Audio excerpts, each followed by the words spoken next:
AGP, are we ready? Okay.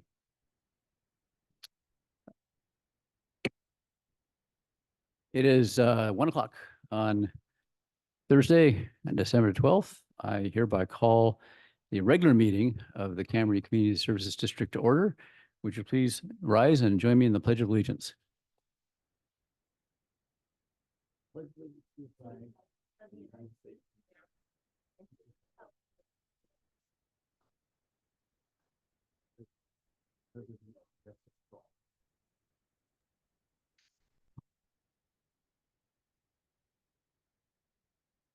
All 5 directors are present, and we have a quorum.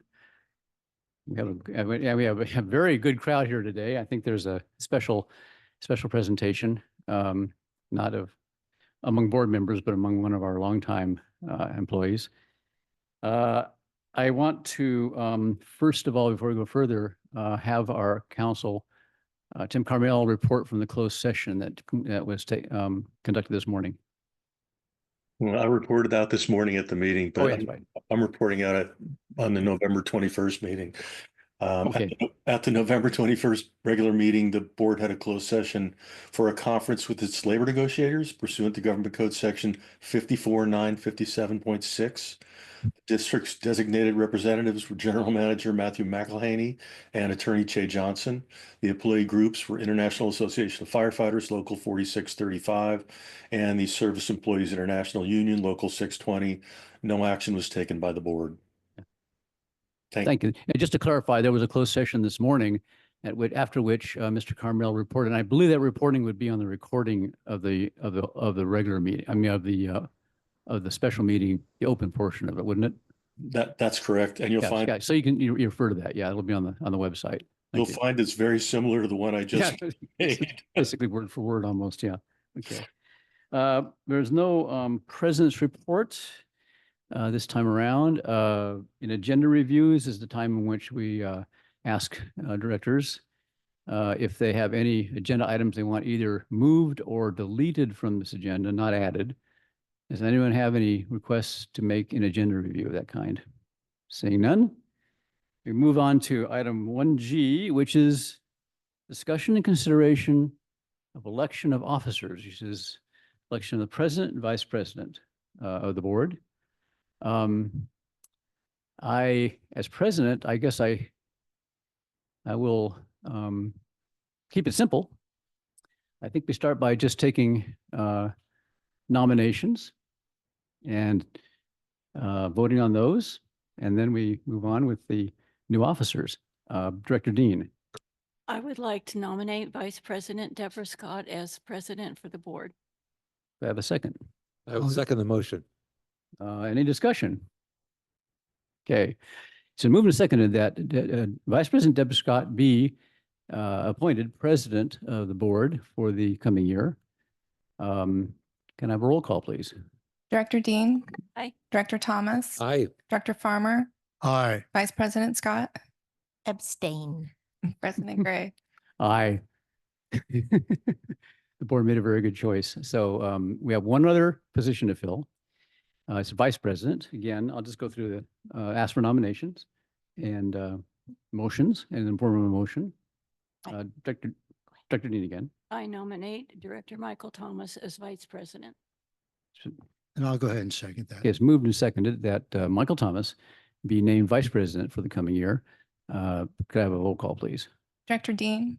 Aye. Director Farmer. Aye. Director Thomas. Aye. Vice President Scott. Aye. President Gray. Aye.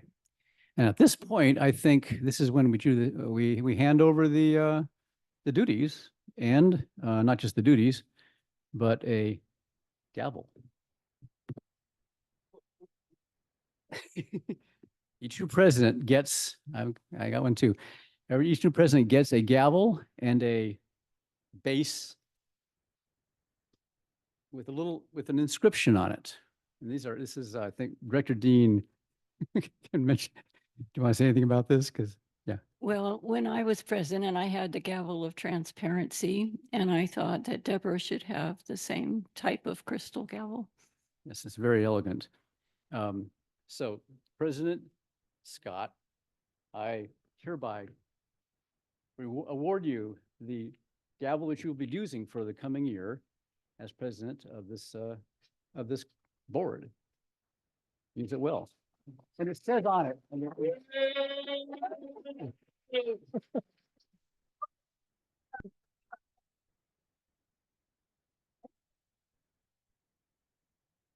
Just so you know, the dedication says community service with dedication, integrity, fiscal responsibility, respect. Thank That covers it. Thank you. Thank you. So Thank you. what I'll do is move. I guess make it simple. Just move for now. can We change might it have later. a situation where I go there, you move up. I don't know. Be sure to bring your cookies. Yeah. Yeah.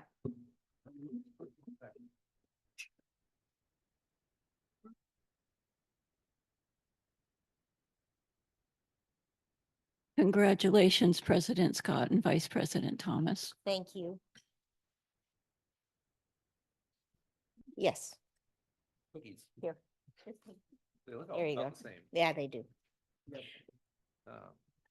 We have cookies courtesy of Director Dean at our places here. So we have to make sure we don't lose those. Okay, so over to you. So I'd like, even though this is not on the agenda, what I'd like to do is to say thank you to the board. Thank you to the staff and thank you to all of those who are in the audience. Thank you, General Manager McElhaney, for this really auspicious honor. I do this with heartfelt thanks. Thank you very much.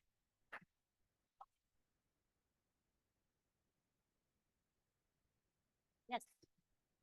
And I would like to acknowledge the excellent leadership that Tom Gray, Director Gray has shown presiding over this board. It's been very efficient and it's shown excellent judgment. And so just want to thank you and acknowledge that. Thank you. Thank you, man. This has been a wonderful board to work with. I'm still working with them, of course.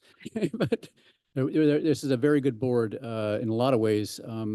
We work collegially and it makes the job of the president much easier because of this board. Thank you again. And Thank you. Thank you.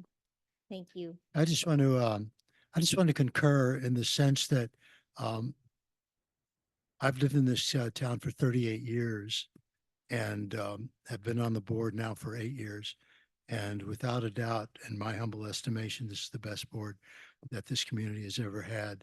And Tom's leadership, I would say this, that I was personally very impressed with the balance with which Tom approached his position when I think some of us might have been a little, I know people on the community said, well, it's Tom and he's got an agenda. Well, I would say this, I don't think that ever showed at all. He was, he did a great job. I'll just say that. Thank you. Thank you, Director Farmer. Thank you, Harry. And has been very, very supportive of me. And so thank you. Okay. But they didn't teach me how to do the timer. So if I make a mistake, I will let you know. Yeah, it's okay.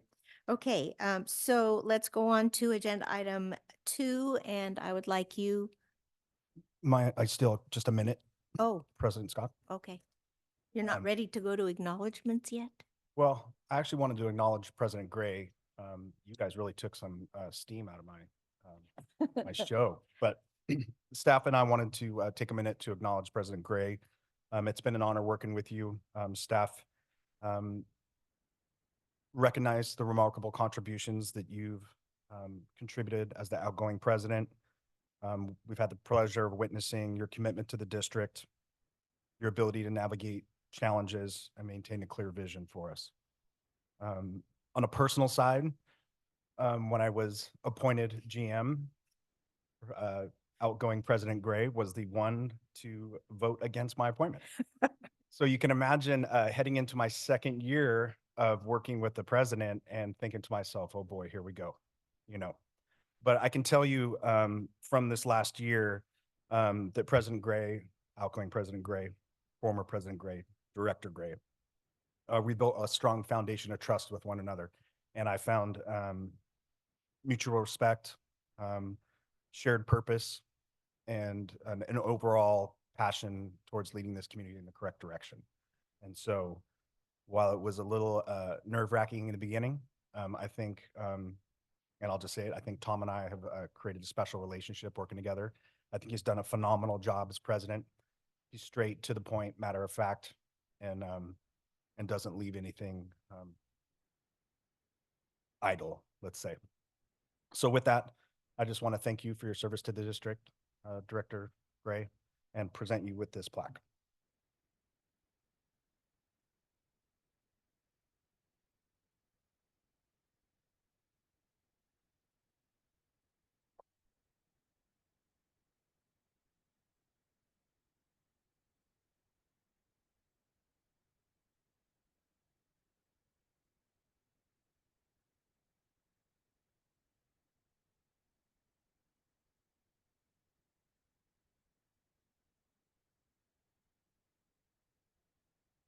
I just want to say, I mean, I was really moved by that, by Mr. McElhenney's narrative of our year working together. And I didn't know he was that frightened. I don't think of myself as a scary guy, but it is a point to be made there, though, that he has been a superb general manager, I think, and I came in with some skepticism about his preparation and his ability to handle the job, and made a believer of me. And we do. I mean, I hope we can continue working together. I'll be down there in the ranks someplace, but it's been hit. Mr. McElhenney and the staff do make this place work. The board is an advisor ultimately in terms of policy. We set policy, but we don't manage the district. We don't run the thing. We don't make the water and sewer systems work. We don't do all that stuff. And I think thanks in large part to his decisions, we have a superb staff. We serve the public, I think, as well as we ever have. And credit goes to the people who actually do the work. So thank you, and thank you for all your kind words about me. Okay, so let's go on then to agenda item 2. This is acknowledgements. And Mr. McElhaney, are you going to do this, or is it Chief Berkey? Thank you, President Scott. Chief Berkey will be taking it from here. Okay, thank you.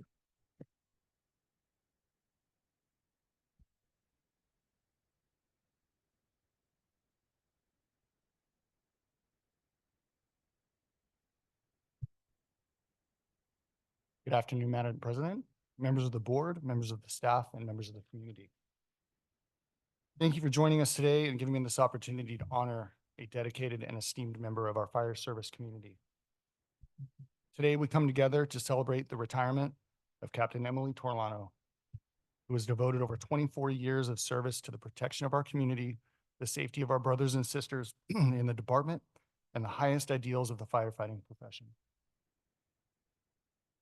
Captain Torlano began her fire service career in the United States Forest Service in 1996. She was hired at Cambria Fire Department immediately after graduating from the Allen Hancock College Fire Academy in 2000. She obtained her paramedic license in 2004 and continued to work her way up the ranks of firefighter, engineer, and finally was promoted to captain in 2015. During her career, she developed a passion for teaching, training, and writing. She was proactive in making training a high priority and spent countless hours researching and writing grants for the department. She completed an associate's degree in fire science and bachelor's degree in fire science administration and is currently working on her master's in organizational leadership. She also obtained numerous fire service certifications. Captain Torlano not only led with skill and courage, but also with compassion. Over the years, she has shown what it truly means to serve through countless hours, sacrifices, and moments of valor. As a firefighter, captain, and mentor, she set an example for all of us to follow. As we gather today, we remember the calls, the teamwork, and the unwavering commitment to excellence.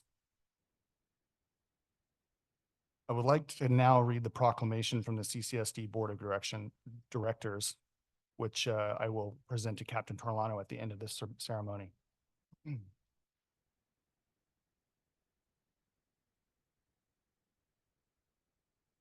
A proclamation of the Board of Directors of the Cambria Community Services District, conveying the district's gratitude and appreciation to Fire Captain Emily Torlano upon her retirement from the district. Whereas Emily Torlano has served the district for 24 years in a professional and loyal manner. And whereas Emily began employment in 2000 as a reserve firefighter, was promoted to fire engineer in 2005, and in 2015, she was promoted to her current rank of fire captain. And whereas Emily has represented the Cambria Fire Department near and far by responding to thousands of emergency incidents, and has also served as a member of the San Luis Obispo County Critical Incident Stress Management Team, as well as the San Luis Obispo County Training Office Association. And whereas Emily has approached her job in a professional, skillful, and dedicated manner, and with strong commitment to serving this community. And whereas the Board of Directors wishes to recognize Fire Captain Emily Torlano for the contributions she has made over her years of service to the district. Now therefore be it resolved by the Board of Directors of the Cambria Community Services District as follows: that the Board of Directors hereby recognizes the commitment, dedication, and loyalty of Fire Captain Emily Torlano and conveys its earnest appreciation and thanks for the many contributions she has made during her 24 years as an employee of the district.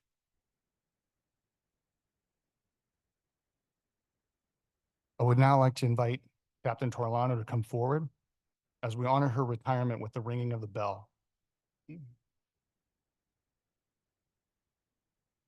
Signifying the end of her time as an active member of this department.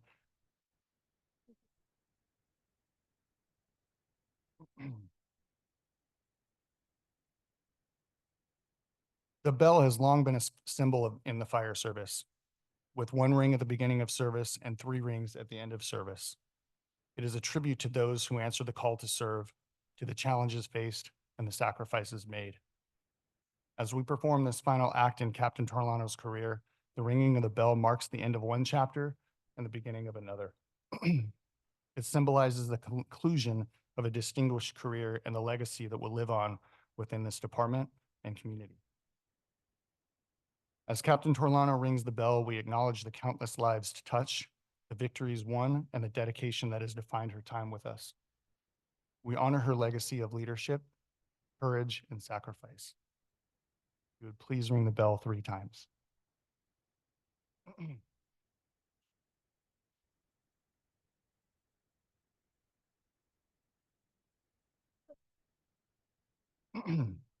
Captain Torlano, on behalf of the entire fire department and our community, I would like to present you the proclamation and your last helmet as we thank you for years of service, your leadership, and your unwavering commitment.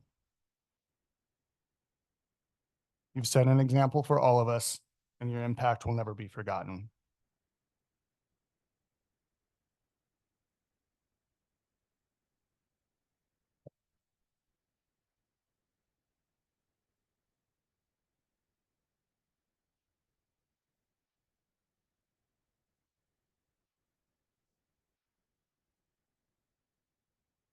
Yep.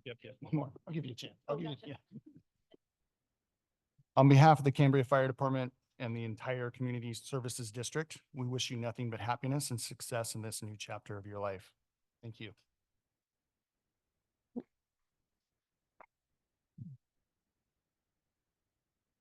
Thank you, everybody.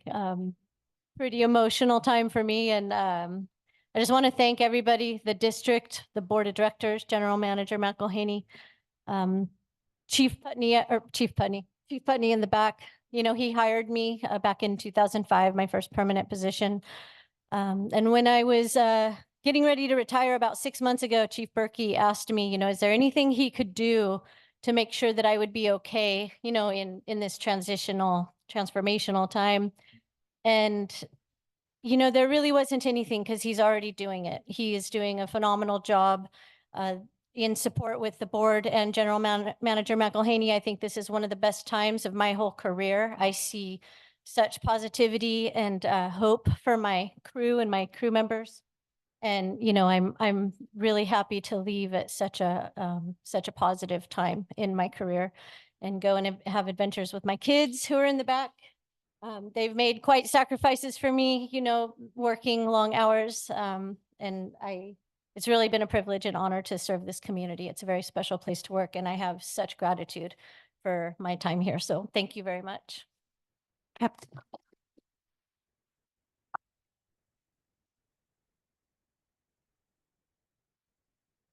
Chief Berkey and Captain Torlano, we do have a public comment on the video, so you might want to listen to this.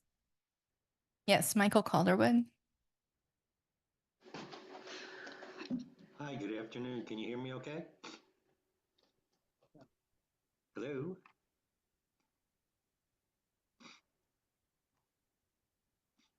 I don't know if you can hear me. Yeah. We can't hear you yet. Yet, okay. Yes, Please we let me know cannot if hear you yet. Am I there? There, you have to yell. I'm there. Hello? Can you hear him? Very, very slightly. Very faintly? Okay, hi, Yeah. sorry. Wish I could have been there in person to give Emily the send-off she deserves, but I wrote a little something.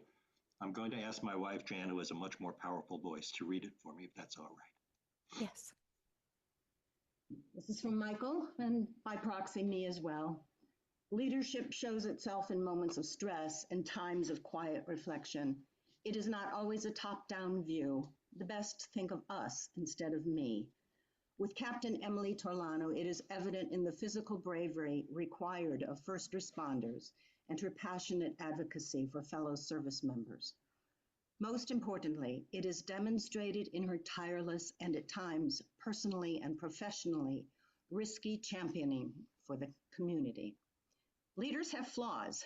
Sometimes they lead with their chin, occasionally with the emotion born of devotion to service. Sometimes mistakes happen. Leaders take those mistakes and learn, then teach each other how to handle the struggle.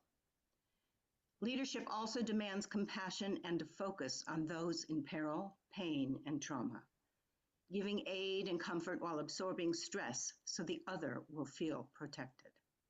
My friend Emily has shown all these things to our community. The most remarkable thing I have seen from Emily is her compassion. I saw firsthand how her kindness and compassion married her professionalism as she and a fellow first responder from our healthcare ambulance crew turned terrified and frantic human into a calm and compliant patient they could take to a place where help was available. On a more personal note, Emily helped me deal with a situation that required everything in her kit. She de-escalated, established a rapport, offered medical and emotional choices, and later followed up with information and resources that helped us move forward. Courage, focus, commitment to service. These are traits I admire in a leader. They are also traits I cherish in a friend. Thank you, Emily, for all of it. I look forward to our continued friendship. Say hi to your mom. Thank you, Mr. Calderwood. So I would like to thank Emily for her dedication to all of the years of service she has given to our community. And I agree with that word that Michael's wife expressed, compassion. When I've been in my neighborhood taking care, not as a caregiver, but as a caregiver without having that definition associated with it, two very elderly women, many times I was there when they fell downstairs or whatever and had to call 911. And Emily sometimes was one of the folks in the fire department that showed up, and she was just so wonderful. So I wanted to thank her personally. And I also would like to take this moment to say congratulations, President Scott and Vice President Thomas. Thank you. Thank you.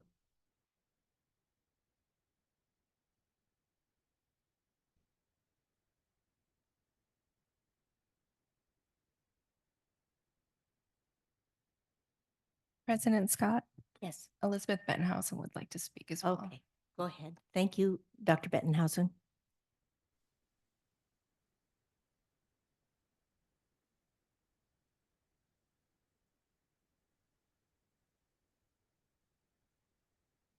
We can't hear you yet.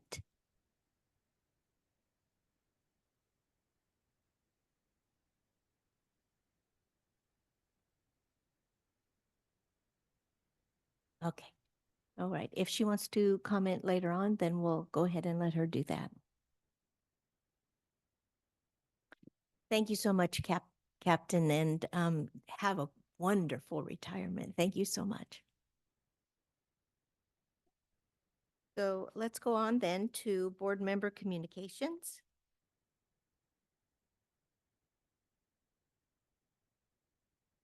No board member communication? Oh, yes, one. Go ahead. Go ahead. Well, I won't say much because I know likely Mr. Green and Aguirre will be talking about this, but it is so exciting to see ground broken at the East Ranch with site preparation and the loop trail halfway done through the innovation of the crew. So, but that's I'll leave it there because I know there's more coming. Okay. Thank you, Vice President Thomas. Any other board communication? No. All right. Then let's go on to public safety reports. I don't know who's here to give the Sheriff's Department report. Usually it's Commander McDonald, but he's not here. So, okay. All right. Well, thank you. Let's go to agenda item 4. Oh, let's go then to agenda item 4B. This is the CCSD Fire Chief's report. Chief Berkey.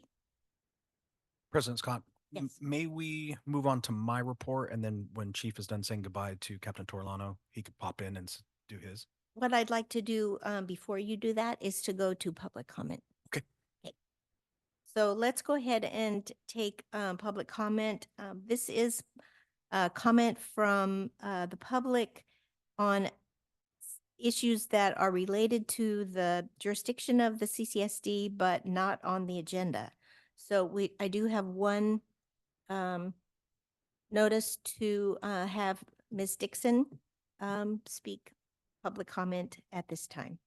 Thank you, President Scott. Can you hear me? Yes. Okay, great. I'm going to make some very quick comments regarding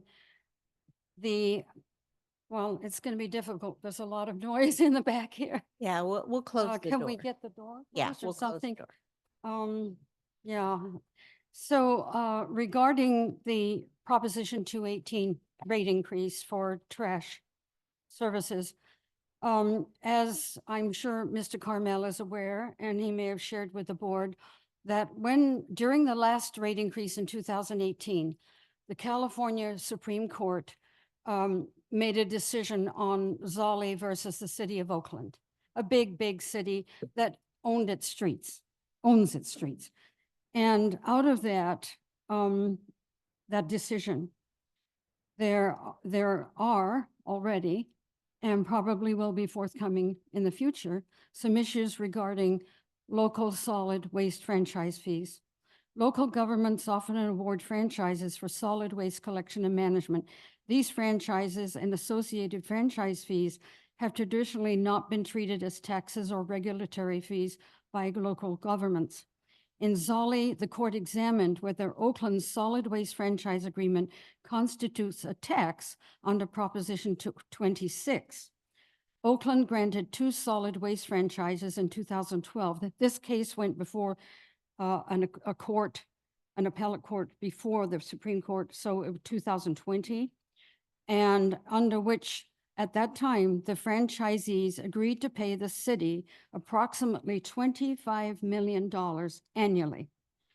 Some solid waste franchise fees are based on the local government's actual administrative costs of granting the franchise, but others are not. I'm going to just read 3 bullet points from, at the end of the day, Zolly requires local governments to take a fresh look at their solid waste franchise fees. Here are 3. 1, local governments cannot claim franchise fees are outside the purview of Prop 26 because they are the product of voluntary contractual negotiations or are not directly imposed on residents. 2, local governments cannot claim that a franchise is local government property that can be sold, rented, or leased. And 3, local governments likely can claim that their solid waste franchise fee is exempt from Prop 26 as a benefit conferred or privilege granted to the payer. However, they will have to show that the fee does not exceed the reasonable cost to the local government of conferring that benefit. And I would say this, that under Article 13D, Section 6, 2B2 of Prop 218, quote, revenues derived from the fee or charge shall not be used for any purpose other than that for which the fee or charge was imposed. We do not have streets in this town that we own. The county owns them. This district should not be charging a franchise fee for a service that they are not providing. The service is being provided by Mission Country. Now, we'll see. And the other item I was going to say is, why is the public hearing on the 16th of January after the January 1st imposed fee? Why? And we have 5 years of fees. So in September of 22, that was not the case. The hearing was September 15th, and the increase went into effect October 1st. Thank you, Ms. Thank you, Ms. So I have that question for Mr. Carmel to answer. Thank you. Thank you. Mr. Carmel, is that something that you can do right now? Thank you, Madam President. It's not on the agenda, and frankly, I'm not in control of the scheduling itself, so no, I wouldn't be able to answer that question. Thank you very much. Is there any other public comment? No. Oh, yes, there is one. Hi. Hello. Congratulations. Thank you. Christina Galloway, Cambria. So I just wanted to check in on a previous question of mine that's gone unanswered regarding the improper transfer of water meters from mixed commercial and residential structures to undeveloped residential lots, which is a violation of our own Title VIII municipal code. More specifically, the ongoing situation with the Iyengar property and application for a new 2,876 square foot home to be built on Park Hill. Although it's my understanding that this water meter transfer was facilitated between a local realtor and the CSD, not the current property owner, my concerns still remain the same. So wanted to ask, does the CCSD have any plans to address or correct this improperly issued water meter transfer? And is it the intention of the CCSD to issue a water will serve to this property once the other associated civil matters are resolved? Thank you. Thank you. And as was said earlier, this is not on the agenda, so we won't be able to go to the point to answer the question, but I'm sure that if you contact Mr. McElhaney, he'll be able to answer your questions. Thank you so much for the comment. Yes, Director Farmer. Thank you, President Scott. I just want to ask Ms. Galloway, I know she mentioned the address, I believe, and I didn't catch it. So if she could come back up to the microphone, and didn't you mention the address itself? The square footage. Okay. Thank you very much. No other comments. Okay. So I think what we can do is Chief Berkey's back now. Should I go ahead and go to his report? All right. Chief Berkey, catching you on the sly, let's go ahead and have your report. This is agenda item 4B. I apologize. Not a problem.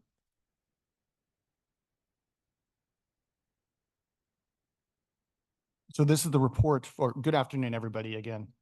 So this is the report for the November of 2024. During November, we had a total of 91 incidents, 2 fires, 47 medical emergencies, 2 hazardous conditions, 33 public service assists, and 7 false alarms. Down below there, we have the comparison information. We served 53 of our residents and 27 of our non-residents. In November of 2023, the total was 93, so pretty much on par. The year to date in 2024 is 920. The year to date last year was 971, so a little bit behind, but pretty much the same. The next page there, I documented a little bit of our training. So we had 102.5 hours total for the department in the month of November. Some of those topics included the infectious control, elevator rescue, high angle rescue, and fire behavior. Public education, we had a bunch of station tours, which we do pretty frequently. We did a hands-only CPR demo with the CCHD, which is always a good thing to be able to collaborate with that agency. And then also we have as you guys all are, I'm sure, aware, we have the Cambria Christmas market going full swing right now. And just a little bit of history on that. So every year, they have a permit that lasts, I believe their permit right now is for 15 years, but that requires me, that doesn't mean I just kind of turn my eyes away and don't look at it for 15 years. It's something that I do every single time that the season comes around. I'm in contact with them and I do a walkthrough, multiple walkthroughs to not only make sure that they're being fire compliant and everything's safety wise as far as exits, but if they have any changes or any upgrades, then I'm looking at that too to make sure that that's very that everything's fire safe with that as well. So we do that every year, and then at the end of it, when it's all over, I go through and do a walkthrough at the end of it to make sure that everything's been locked up adequately. So again, I just wanted to kind of inform the public a little bit of that. Like I said, we're always watching, we're always there to make sure that everything's safe. So down below, we had a total of 12 public services events, 4 business inspections, 4 defensible space residential inspections, and 4 smoke detector changes. That concludes my report. As always, you can always find more information on our website at cambriacsd.org under fire department and monthly stats. I'm open to any questions. Thank you, Chief Berkey. Does any of the... Oh, go ahead. Thank you, President Scott. Yes. Yes, Chief Berkey, thank you for the report. I wanted to just ask a little follow-up question on defensible space residential inspections. Because I know I'm familiar with a couple of cases where there was a problem of tree debris or just weeds and so forth. Could you tell the public here through the meeting here, how they can, if they see something like that, what they do? Because the fire department does respond, and you respond with a letter to the property owners. I understand it.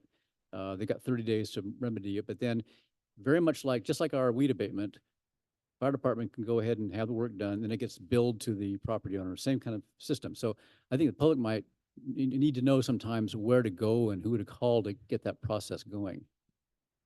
Yeah, so there's multiple routes you can take to notify the fire department. A lot of it can be done online through the online notification system. You can call my cell phone. That's probably the most common. And then also send me an email as well. So those are all, and there might be some more. I can't remember if there's anything on our website other than that notification system. Go ahead. I'm sorry, I was not listening. What was the question? It's to do with how citizens or residents will report what they think is a defensible space problem, like weeds or debris or around a house. Yeah, so on the fire department page under contact fire department, there is a option to report a hazard. Perfect. That's what I was going for. Thank you, Haley. So again, once that's done, or they can come by the fire department as well. And at the very last if it's a true emergency or something that they're, a tree that they feel is an immediate hazard, always call 911 and then we'll get the fire department out there immediately to evaluate it. Obviously we don't want to use 911 for just the inspection type area. But if they feel like necessary, the dispatchers are well trained to be able to diffuse that. So. Yeah. Thank you. Thank you, Chief Berkey. Vice President Thomas? Thank you, President Scott. Just a quick question. High angle rescue, is that off the cliff? Yeah, so that is everything that would be considered high angle. So that's off of buildings as well. So that you can do, it's, how do I summarize that? But yeah, most of the time it is going to be off of the cliff area. So that's when you see us out there with all the ropes and gears and rock climbing type equipment. That's what we're doing. It's high angle. Yeah. And there's basically definitions of high versus low, but that's in a nutshell, that's what it is. Yep. Thank you, Chief Berkey. I have a question too. So is it that if we call you, you can change our smoke detector? Absolutely. So we call and we say it's beeping and it won't stop, or? 100%. All right. And that's, again, that's going to be, I like your smile. So that's going to be, again, if it's not an emergency and we are on emergency, there might be a delay for that. Sometimes we have people that, they know that their smoke detector batteries are going to be expiring, and so they'll schedule it with us. And we're more than happy to go out and do that for sure. Any of those fire prevention aspects we're absolutely willing to do. And Even the real high ones? absolutely. Okay. Absolutely. That's our favorite one. So, all right. yeah. Thank you. Do we have any public comment on this agenda item? No. Thank you very much. Thank you.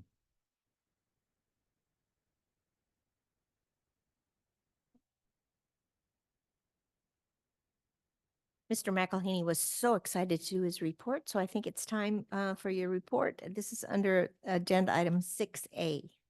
Thank you, President Scott. Yes. It'll be a short one. A lot of our district updates will be revealed in the utilities report. So we'll be working out of the Vets Hall on December 18th, both the fire chief and I, where if the public would like to come down and engage in some of these conversations that can't be spoken about in terms of discussion because it's not on the agenda, that's really what that's for. A lot of times our finance manager and utilities manager will be there as well. So come on down. We have our employee and director barbecue on Monday. We're going to get everybody together and celebrate the end of the year.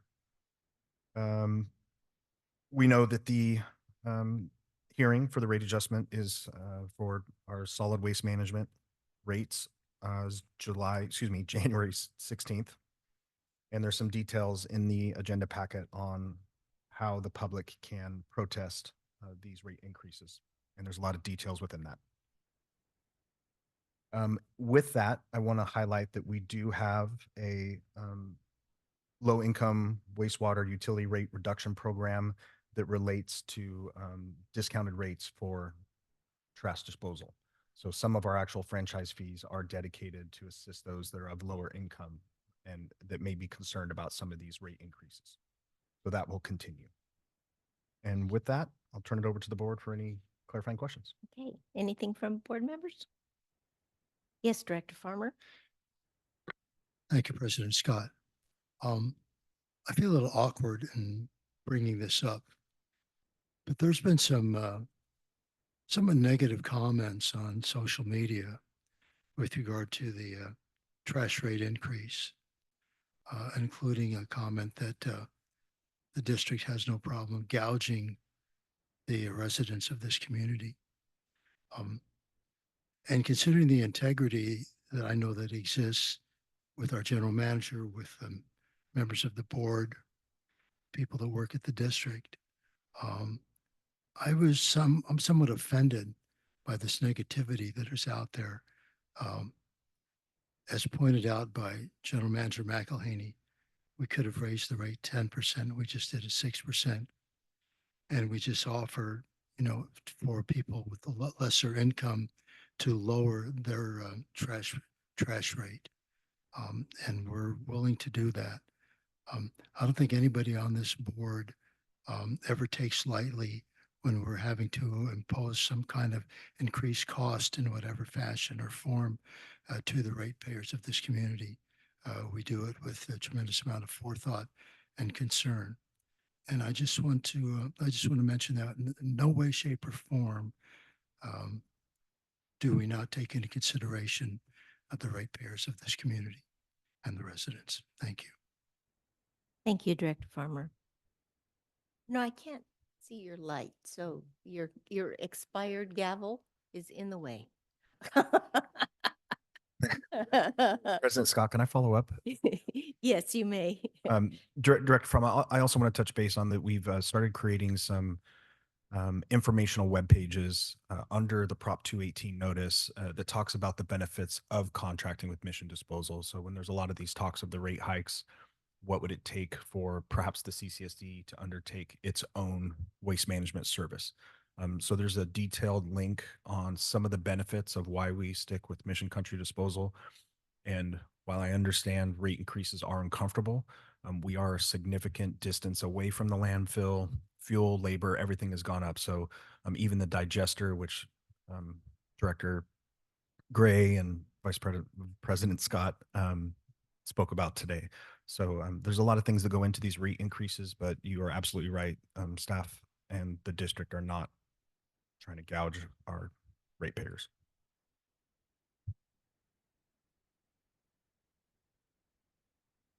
Can I tag on? Oh, yes, I didn't see your light. Thank you. The last time we had a rate increase for Mission Country Disposal, we were very concerned about its effect on the residents, especially low-income residents. And we had an ad hoc committee who worked diligently with Mission Country Disposal to see what we could do to help the people who are having difficulty paying their bills. We did turn down the 10% franchise fee and we kept it at 6%. And we worked out that the people who qualified for our wastewater discount could get that same 40% discount on the 32-gallon can. And that 40% discount is reimbursed to Mission Country Disposal out of that 6% franchise fee. So we do care about the public and we did what we could to try to help. And I just wanted to point that out. Thank you, Director Dean. Any other? Yes. Thank you. Director Gray. Thank you, President Scott. Yeah, just to follow up on Mr. McElhaney's mention of the digester, it's mentioned in the fairly long and pretty in-depth report that was presented at the November 14th board meeting, I believe, by both a consultant who did the rate study itself, the rate study framework itself, and also a representative of Mission Country. That everybody who wonders why the rates are going up should read that. The agenda items, I think it's from the 14th, that are related to this, because they go into detail about the cost structure and why the costs have gone up. Digester is a kind of state-of-the-art system for capturing methane from organic waste. And it's noted in the report that this county, or maybe Mission Country specifically, is like the first adopter of this new technology, which will be mandated universally, but in the state. But they're the first ones, and they adopted it in the past 2 or 3 years. Costs of operating it have been quite a bit higher than expected, which kind of goes with using something very new and complicated. And that's one reason. I mean, these are mandates we get from the state, or Mission Country gets from anybody who's doing trash gets those mandates from the state. They have to be met at some point. They are costly sometimes, and they do make rates go up. But the key point I want to make is that a lot of what's going into this rate increase, in fact, everything is going into it, is explained in a lot of detail. It's sort of long and maybe not a very interesting thing to read, but it answers a lot of questions. So I think I urge everyone to go online and look at that agenda item, look at the packet that's online and read it, and come back. And if they have further questions, we'd love to answer them. Thank you. Yes, Director Farmer. Thank you to President Scott. Sure. I just want to add one more thing, because I know there are people out there in the county that actually watch our board meetings, even though they don't live here. And they might be wondering, well, this is taking up a little bit of time here, this discussion. Well, how much did the rate actually go up? And for approximately 85% of the ratepayers in this community, it went up $5.23 a month. So I just thought I'd throw that figure in to kind of put some perspective on the increased rate and how it's relatively reasonable in the scheme of things for the majority of people in this community. Thank you. Thank you. Director Gray, do you have more information? I was just trying to make sure I got the right date for that report. That's all. Let's see. I'll get back to you later if I do. I'll make myself if necessary. Okay, thank you. And I would like to say that even at the hearing itself, the 218 hearing, there will be information there. You can ask questions, make statements, whatever it is that you need to know from us or from maybe other people who are coming who will answer your questions. That will be available at that point too. And just to clarify, November 14th is the agenda. I was correct, is item 4A. Thank you. So do we have any public comment on this? No. Right. Let's go then to agenda item 6B. This is Facilities and Resource Manager. Mr. Aguirre, you are here. Good. You have a light on your pocket. We were just informed that the bell is blocking a camera. Oh, So we're going to move okay. that real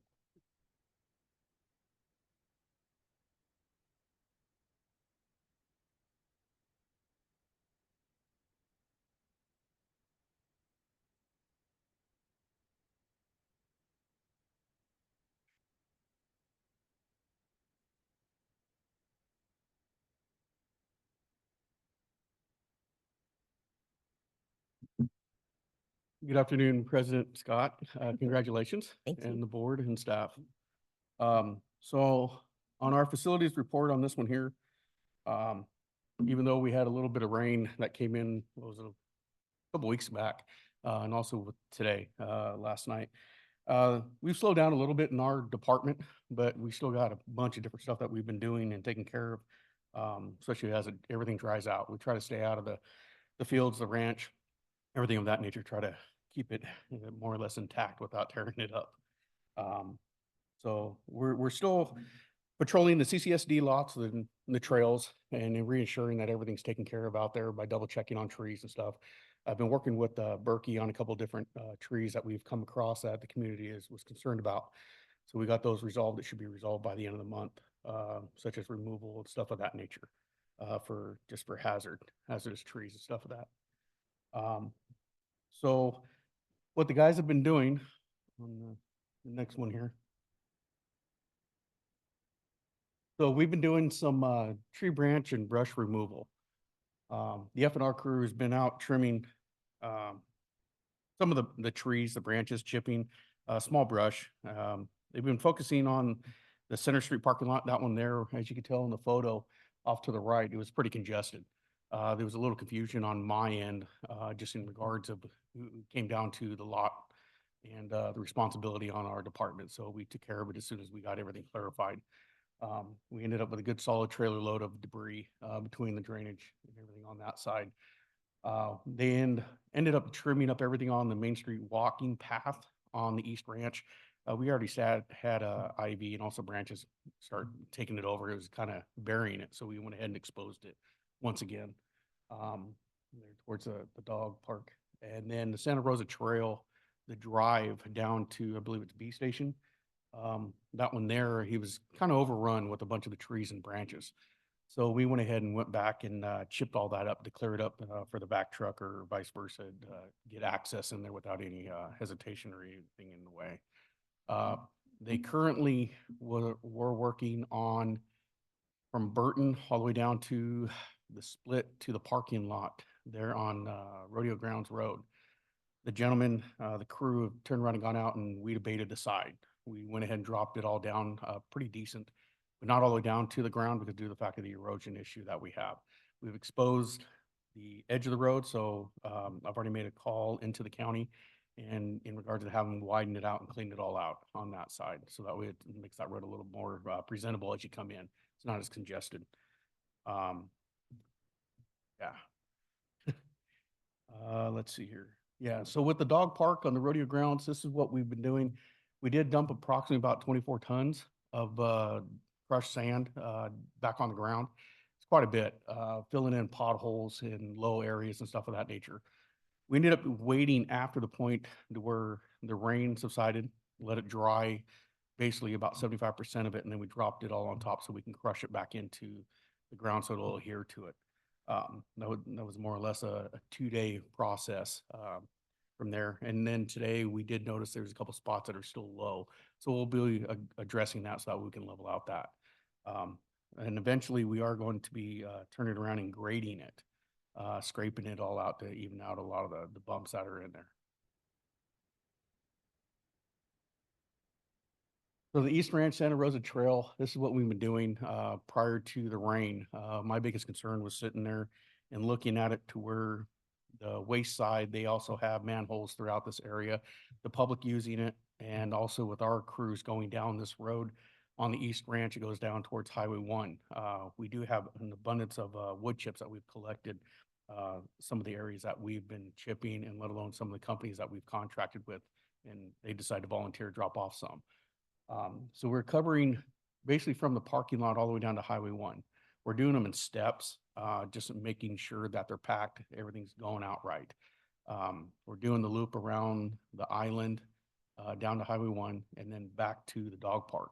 So it's one of those projects that we're slowly working into, because due to the fact of the wood chips, they do benefit the area, but also low points. I just don't want to turn around and dump them all out there and then have low points, and then we don't have any more product to put back in there. But they're still working on that as we go, as the time, everything starts drying out. So what's next? We're currently working on several items, and the tremendous progress that we have with our crews.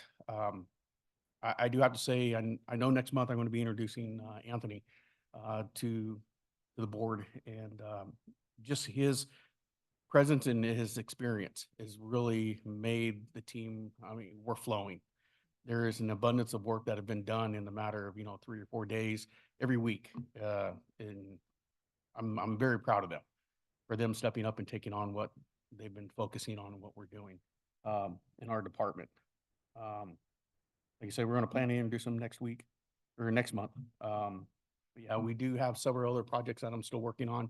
The little creek crossings and stuff of that nature, little bridges that I'm working with the FFRP trail department and stuff. That's basically everything I have on my report. Thank you, Mr. Geary. Any of the directors? Yes, Director Gray. Oh, okay. Vice President Thomas. Thank you, President Scott. And yeah, and just once again, what you've done on the trail along the East Ranch is fabulous. Great progress. The slides are great. I can't read them. It would be when Ms. Dodson sends out the written comments like Wednesday, it would be great if we could have those maybe just the day before the meeting. I know it's a scramble to get them because there's excellent information. I would love to have the opportunity to read through that, reflect, and then ask more intelligent questions. Okay. Yes, Director Farmer. Thank you, President Scott. Yes, David, I just want to, Mr. Geary, I just want to thank you and your crew for what you've been doing lately. I know especially because you've been short-staffed, got new people coming on. So 2 thumbs up, and have a great holiday, okay? Thank you. Do we have any public comment? No. Okay, I'd like to, at this point, would you let the audience know who is on online? Yes, Crosby and Laura Swartz, David Pearson, Dennis Duchek, Elizabeth Benhausen, and Michael Calderwood. Thank you very much.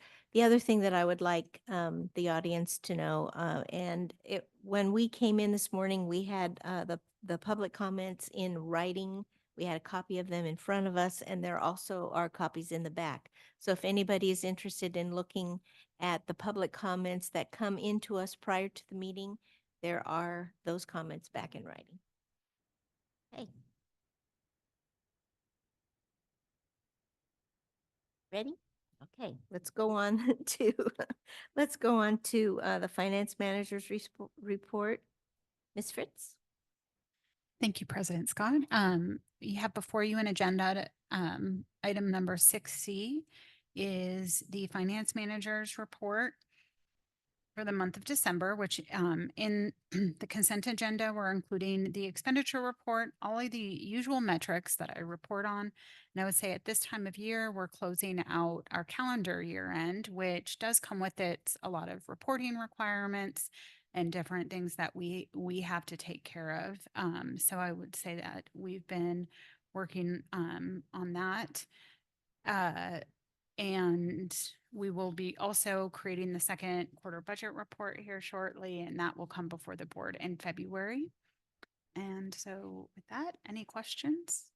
I'm available for any questions. Does the board have any questions? No? I have a question. None of us got any pay this time? No, you did not, which I double and triple checked, but any time sheets will be paid out in this next pay cycle, which, or actually it was paid out last pay cycle. So you'll see it in the December expenditure report. Okay. Thank you very much. Do we have any public comment? No. All right. Thank you very much. Let's go on then to agenda item 6D. This is utilities report. Mr. Green. Good afternoon. Thank you, Good President Scott. You're welcome. All right, utilities report for the month of November. I'll begin with wastewater, where early in the month we met with our leaving Regional Water Quality Board representative and met our new Rachel Hahn representative. And we had a very productive conversation regarding our new waste discharge requirement order, which will take place starting January 1st, it looks like. We made some small edits and worked with them to develop this permit, which also includes ZLD operation as well. Wastewater operators also did a prep for a for a wet weather event. So in our storm events, if we were to lose a lift station, they brought in the big flood pump and showed the new operators in training how to hook that up, how the pumping works. And then while we had that evacuated, we made some repairs to that lift station as well. Also during the month, collections crew did 1 mile of jetting throughout the community. In water department, with the grayer weather, we were having a few more problems at our off-site or we have solar operations in some places where we don't have PG&E. So we have some off-grid locations, some of the older batteries there that absorb glass mat batteries are starting to fail. So where we had 5 of these AGM batteries, we've replaced them now with 1 lithium battery. So less waste in the future. And you get a lot more operational time out of those lithium batteries. AGMs, you can take down to 0.5% or 50% of that battery total capacity, and then you have to charge it back up. Lithiums, you can take all the way down to 80. So they're much more operationally feasible for us during this kind of gray weather time. Santa Rosa diversion, we ended up our seasonal diversion there on October 31st, and we diverted 67% of our total annual there. And during that time in that operation from May through October, the Santa Rosa Creek ran the whole time and is still running. So it's nice to see that our municipal pumping isn't having any impact on that creek flow. And San Simeon diversion is also 39% of its annual allotment. So here we are almost all the way through the year, and we've used 40% of our diversion rates there. So I'm available for any questions, and also will provide some updates on some of our projects that are currently going on. Thank you, Mr. Green. Board members, questions? Yes. Mr. Thomas, Vice President Thomas. Thank you, President Scott. Yeah. On the first page of the report, page 26, that last sentence, one of the challenges to meeting the new order requirements will be meeting the 500 milligrams per liter TDS requirements. That's going to be a challenge. Any thoughts yet on what we're going to do, or is that part of our strategic Yeah, plan? that was part of the negotiations we sat at the table with Regional Water with. If our raw source water quality is 400 TDS, then we'd either like to subtract that from our analytic quantity, or at least, a negotiable amount. if we're almost at our MCL, our maximum contaminant level, just in our raw supply. And of course, we have that tidal influence. So Monday or Sunday, the 15th will be a king tide. So all those events affect us as well. They get into our RNI, so they're in our pipes. So that's coming to us influent into the wastewater treatment plant and just from our raw water as well. So that's something that we are currently working on negotiating, but yes. Awesome. So Also, I'll make note because that's a great segue into, we have 2 years of this permit to operationally kind of tweak or edit certain metrics that just aren't acceptable or tolerable for us. great, good to hear. And then on page 41, I was just surprised to read that there's been one water use efficiency walkthrough completed year to date. Is that typical? We've had a transition from a utilities position where we send that out. That individual not retired, but quit, moved on to another position. So we've been training. So yeah, we're a little bit behind on that. Yeah, absolutely. Gotcha. All right, thank you. And in wet years, we typically don't do them as well. Right, yeah. Is there more demand or is it just not coming in, the requests? Just not coming in for requests, so less demand. Yeah. Director Gray. Thank you, President Scott. Yeah, Mr. Green, I just had a question about the well level report for, I guess it's November 15th is a well reading, because I was struck by the gradient number, which was quite low compared to the month before. And I was wondering if there's anything to be concerned about there. I know there's a period between October and November with no rain, and this is before the rains, I guess, before Thanksgiving. But it was like 0.15, which is kind of getting into, close to negative territory. And then the month before it was 2.5, I think. So there's. Right. So I think what you're seeing with that is our almost sole diversion from May through October from the Santa Rosas, or a very good percentage of that. Now with the ceasing of that season, and so you're starting to see the impact that we have by sole diversion from our San Simeon well locations. But you could, if it got to a level where it was worrisome, go back, because as you mentioned, Santa Rosa you haven't really done the full diversion from Santa Rosa. We could go back to Santa Rosa if necessary to take the pressure off of San Simeon in that case, right? Still, Absolutely, yeah. I think what you're seeing there is kind of typical seasonal decline as well in conjunction with full operation from those sites. Thank you. Any other questions from the board? Oh, yes, Director Palmer. Thank you, President Scott. I want to thank Director Gray for bringing up that item with regard to the well level. I was going to bring that up as well, so thank you, Tom. I just want to ask you, Mr. Green, here on page 32, regarding San Simeon well level 3. So it says here, our automation contractor came to the site to integrate the variable frequency drive. So who is our automation contractor, and what is the variable frequency drive? Our automation contractor is Tough Automation, who's been with us for almost 10 years here. Variable frequency drive is something that you can control the hertz and the speed on the motor at startup or any portion of operation. And it also ramps it down upon shutdown. So it's a lot easier on the pump. It's a lot less electrical pull. So the cost to operate that is obviously more efficient.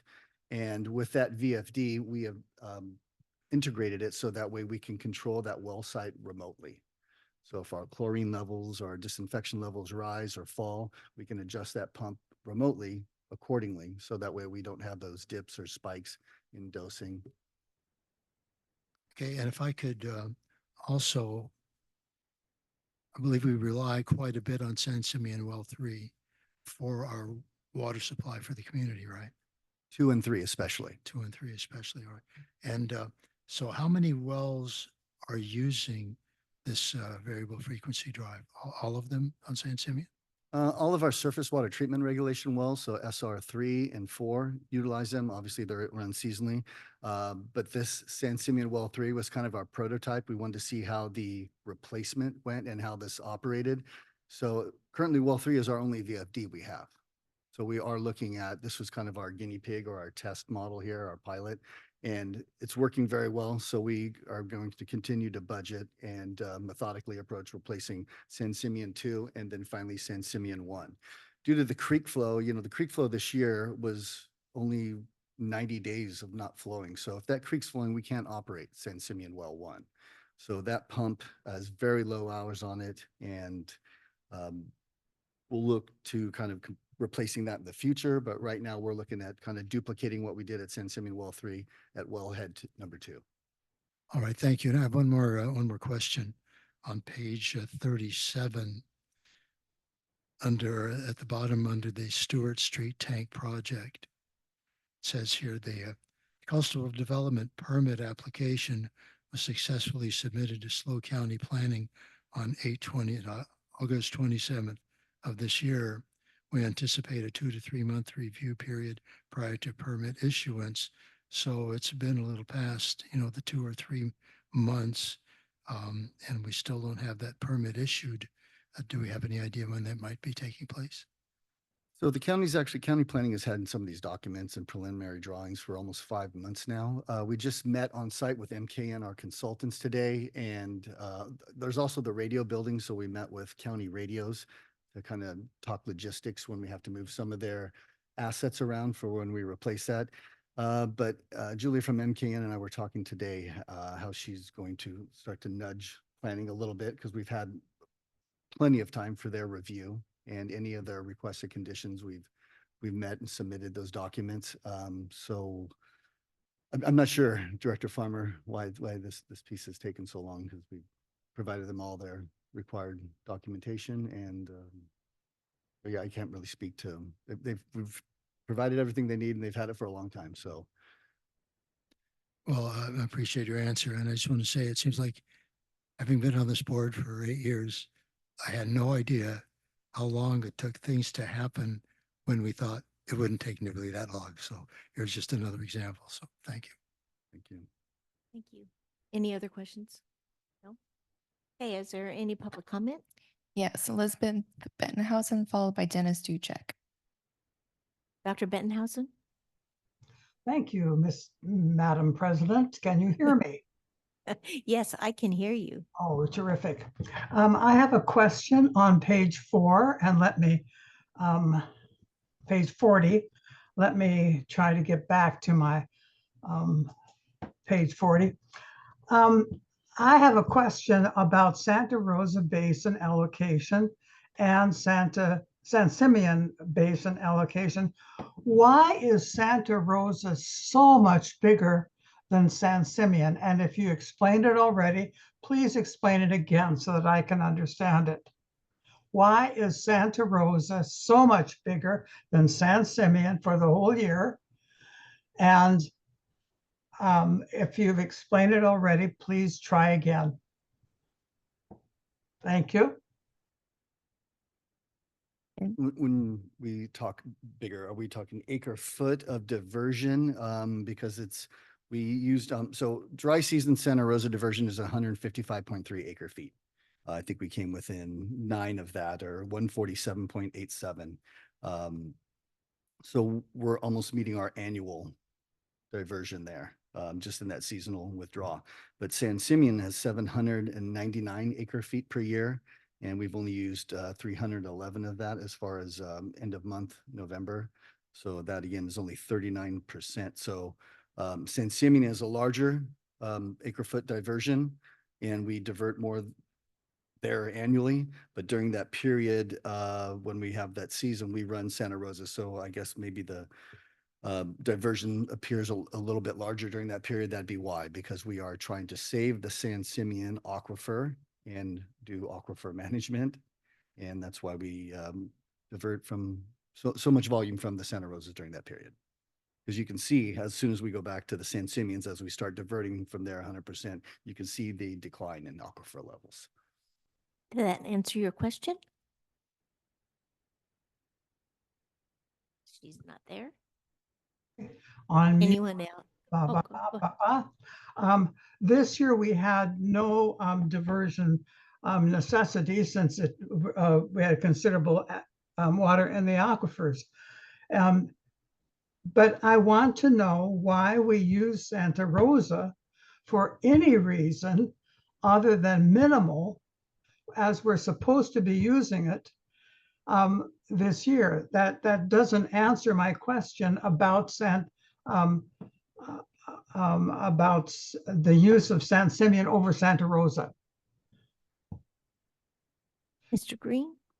I'm not sure I can articulate the question, but again, so we've got these small buckets. We've got less than 100 feet when we hit bedrock in these aquifers.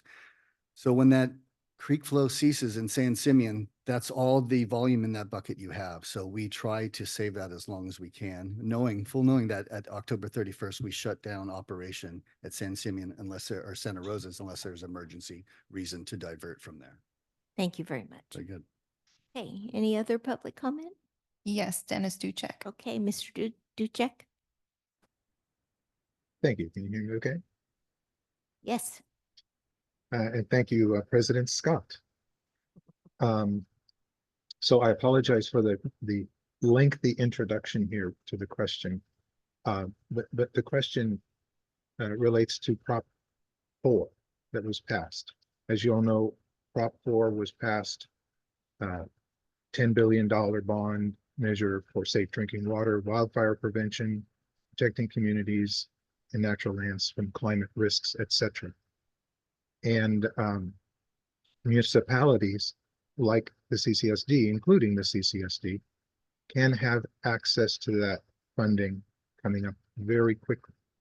Municipalities will need to submit detailed proposals outlining their projects and how they align with the goals of Prop 4 to get funding, some of which could be significant grant money.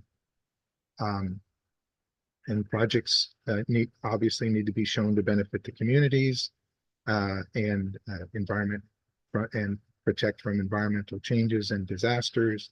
And there'll be certain eligibility criteria and that municipalities will need to meet, many of which we don't yet know. Submission deadlines are not, as far as I can tell, have not yet been published, but it looks like the Natural Resources Agency will be publishing those within a month or so. And so my question is, what are we doing to position ourselves to have access to some of those funds for the many significant projects that CCSD has that qualify for this funding? Mr. Green, do you have an answer? Yeah, so we have our grant writer, Elijah, and we've looked into some of these, and I don't have any comments to expand on that other than that we've looked at some of these. Some of these we don't qualify for. Some of these are disadvantaged community only loans or funding. So I'll do some research and I'll have a response for you for next time. Thank you, Mr. Duchek. Also, if I can I just touch on, I'm Sure. really excited to say we've spent a great deal of time out at the East Ranch here in those last couple days. We opened up a hole about 4 feet deep, for the size of the building, removed all the dirt, compacted it, and we had our compaction geosolutions out there to measure the compaction rate to make sure that it was adequate. We even had Mother Nature try to throw us a curveball in there with the rain, but we have that building compacted. We've had 3 biologists on site while the work was performed and performing tailgate training prior to. So we didn't unearth any Inca or Indian treasures out there. It was just mere dirt out there. So everything went really smooth except for the water connection, which we had some issues with a brand new fitting, which was just a bad cast. So we installed this new thing without having to isolate anything. And it was leaking from the minute we turned it back on. So unfortunately, we had a little interruption in service on Wednesday where we had to drain a couple 1,000 gallons to put that saddle on because that's 250 PSI pressure on that 12-inch line. So we're not trying to install anything hot in that measure. So that's coming along really well. We've got the water line hooked up. The wastewater line is hooked up tomorrow. We'll have the biologist back on site and you won't see any grading or any finished work done until February when we take receipt of the building then. Okay, so this is East Ranch. This is East Ranch restroom, sorry. Yes. Yeah, Yeah, thank you. Yes, Director Gray. Thank you, President Scott. I don't want to take up too much time, but I was kind of, I couldn't resist maybe asking a question of Mr. Green. off that little mini discussion we had about well levels between Santa Rosa and San Simeon. The WRF, you maybe helpful if you could explain what the WRF would do to make it not so tense around the time when the gradient is hitting zero, because that's kind of what WRF prevents. It's exactly Right? what it's engineered to do. Like I said, this isn't the magic bullet that's going to cure all of our water problems here, but this is exactly the time of season. So if we would have a regular CDP, this would have been something that we would have initiated pumping from there back in probably October or November as we're exiting that the dry season for Santa Rosa pumping. And so all that volume that we create, all that we re-inject, 60% of that goes to the aquifer level. So you won't see that drastic rebound and reduction during this time of year. And so yeah, that would be perfect operation. This would be the exact operating scenario for that WRF right now. Thank you. Thank you, Mr. Green. Thank you. Hey, so I have a question. Do the board members want to break now, or do you want to go ahead and do the consent agenda first? I'll do consent first. Okay. Yeah. All right, so let's go on then to the consent agenda. This is agenda item 7A, B, C, and D. And is there anything that any of the board members would like to pull off of this consent agenda? All right. So is there, oh, I'm sorry, Director Farmer. There's nothing to be sorry about. It's your first day on the job. Hang in there. Don't be hard on yourself. Now I just want to ask you a couple of questions with regard to the expenditure report. Yeah, page. Thank you. So on page 56, down near the bottom, Badger Meter Incorporated, I think we've spent a little over $1 million with them so far. I see another bill here for $232,000. And I noticed the last two items there say remaining balance. So is it possible that this is like the last bill we'll receive from them? So now I'm not discounting the fact that we need this product, but So now we've received 100% of the registers and endpoints that we need for replacement. And we had it was fantastic turnout we had for our mandatory RFP bid meeting back a week ago. We had 9 contractors come out, and hopefully we'll see 9 bids or proposals come our way. Wonderful. The closing for that is the 18th, where we'll have sealed bids, where we'll make our decision. all right, thank you. On page 57, up at the top, there's an interesting item here. By the way, I brought it up with General Manager McElhaney yesterday, and he almost immediately, within like 15 seconds, says, "Oh, this is what it's about, Harry." But I thought I would bring it up anyway, because somebody else might be wondering, well, what does this mean here, where it says final leak repair and rebuild cricket area on roof? This is at the fire department. So if someone could explain what a cricket area is. And if you can't, I know that Mr. McElhaney can't. He told me yesterday, but I just thought it was a kind of a curious description. Isn't the term for that a pitch? I'm sorry. Oh, Cricket area. yeah. Okay. All right. Well, thank you, Director Gray. Oh, and one more. I think he would like to answer the question. Oh, sure. I can, we talked on, Director Farmer, we talked on Zoom for the boardwalk. And so, Right. and I know the chief probably has this answer right off the top of his head, but a cricket is known as a saddle or chimney diverter. So a small sloped area in a roof that diverts water away from obstructions like chimneys, skylights, things of that nature. And Bonilla is the company that did our emergency roof repair for the fire department, which had several areas where the roof's hanging in there, but there's other areas in which we were heading into the wet season and it couldn't wait to come before the board, essentially. So we had to do an emergency repair on several areas.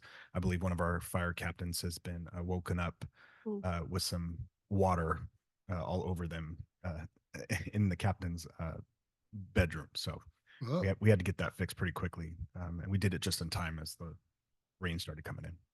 Thank you. We had to fix the cricket to make sure they. Well, by Jiminy. Excuse me. And one more item, by the way.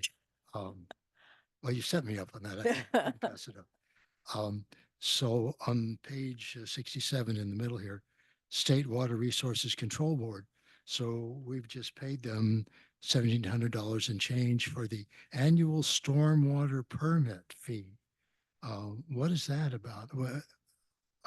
It seems kind of, the way it's stated, I'm wondering, why do we need a permit for stormwater?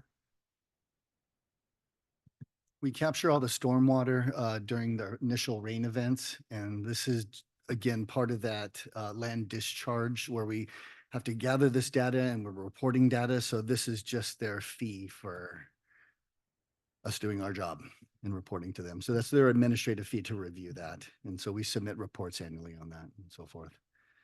Gee, it seems like they should be paying us. Yeah. Never mind. We provide the state a lot of information that takes a lot of staff hours every year for water and wastewater permits. So It takes a lot of their staff time, is what you're saying. Or our no, it's our staff time that's preparing it. Yeah, like our electronic annual report, we probably put about 120 utility operational hours into that.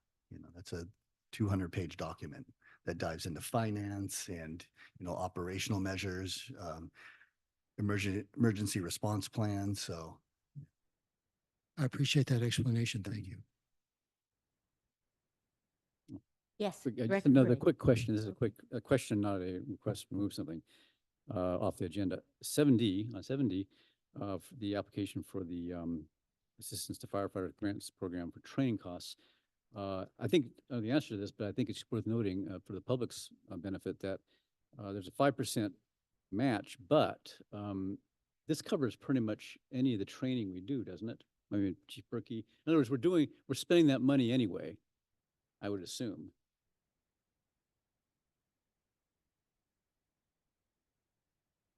Yeah, yeah. Is that all I needed to say? Yeah, yeah. In other words, basically, we're not going to have to put out any money for something we wouldn't be doing to get this. It's to cover stuff we're already paying for. Thank you. Yep, you need to stay because I think Vice President Got it. Thomas has a question. Thank you, President Scott. Yeah, and yes, most of my questions have been answered, so thanks to my colleagues. But Bonilla, first time I've seen expenditure to them. So how happy are you with their work? Where are they located? Where they come from? Say the name again. The roof repair company. Oh yeah, absolutely. They were great. And I got them from Dave at FNR. So he's the one that kind of put me in touch with them. And we're still working. That was only half the project. So we're still working on the second half of the project, which is to get our rain gutters completed and get them fixed. There's a significant amount of rust and deterioration on those that we're trying to get handled. But again, during this season, all of those companies that perform that work are very busy. And so we were trying to get them ahead of the storms and get all of those things taken care of. And thankfully we were able to get the actual roof and our firefighters safe from all of the rainwater, but we still have a long way to go as far as the outside and the rain gutter repair. Thank you. Hey, no more questions? Do we have public comment on the consent agenda? No. All right, thank you very much. Any other discussion? Okay, let's go ahead and do I have a motion? I move that the board adopt the consent agenda. I'll second that. Oops. Go ahead. Let's hope I don't mess this up. Director Gray. Aye. Director Dean. Aye. Director Farmer. Aye. Vice President Thomas. Aye. President Scott. Aye. Okay. Let's go ahead and then take a 10-minute break. Come back Thank you. at 2:40.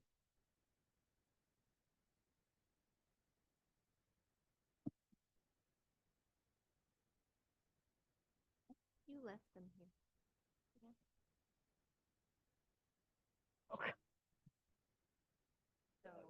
Oh, yeah, you are.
Never get a chance.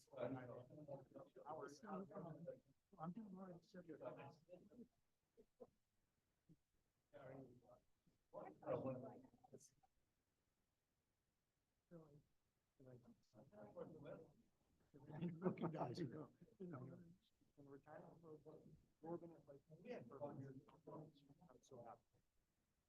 Very excited. And I'm happy for our department too.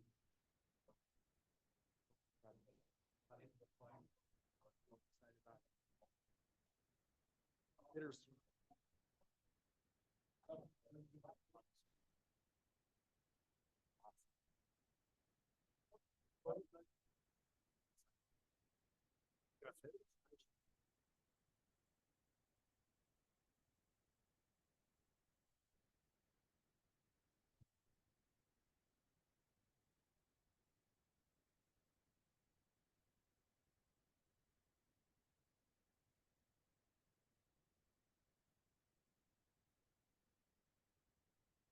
Oh, she's been here a long time.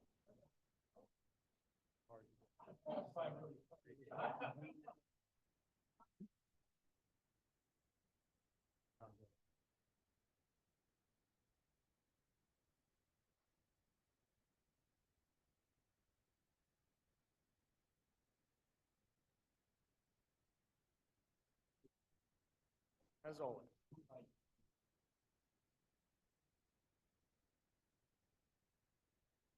Congratulations.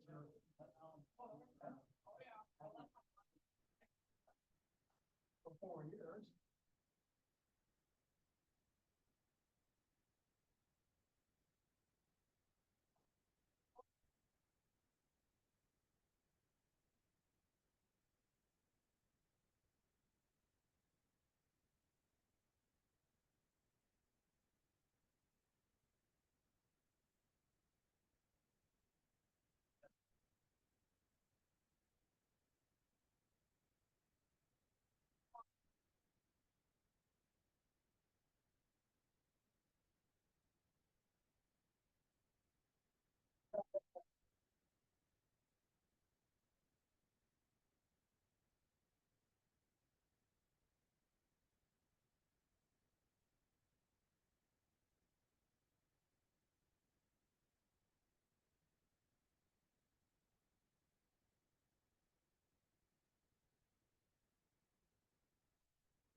Form.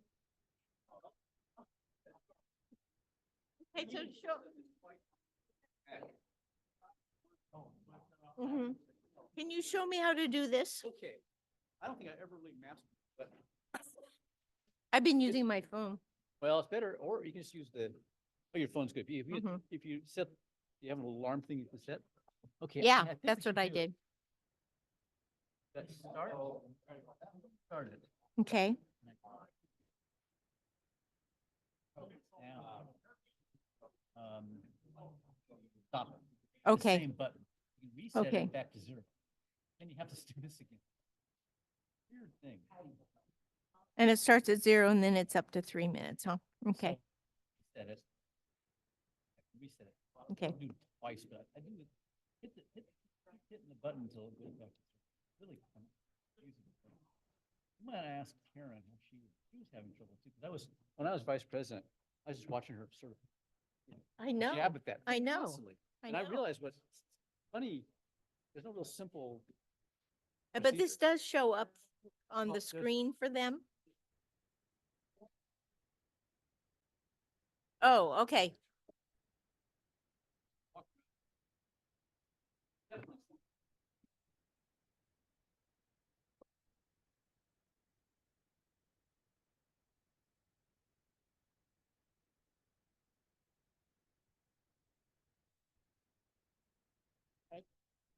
Well, they definitely see. That's why does stop.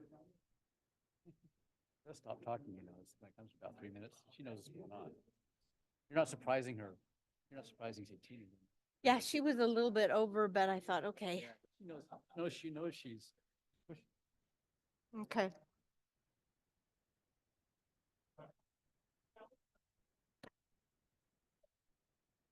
So this way, then I won't need.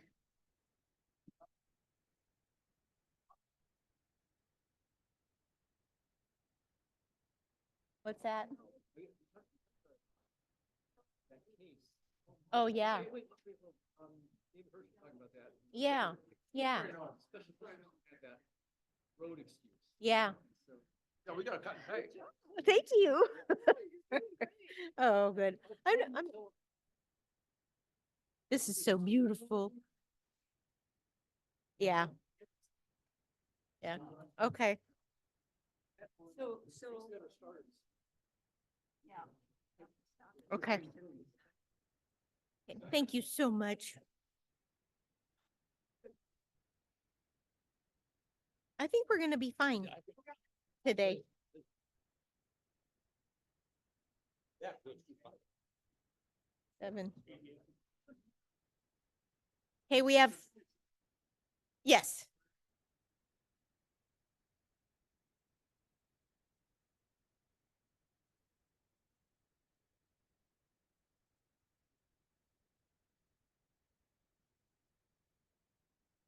Sure, sure.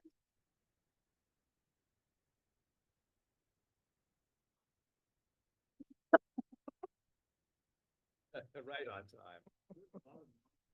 It is loud. I know, just kinda. Are we ready? Okay. Thank you.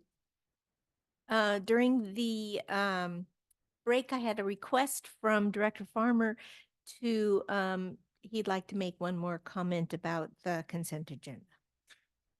Thank you, President Scott. By the way, I just heard Director Gray comment that your gavel's a little bit louder.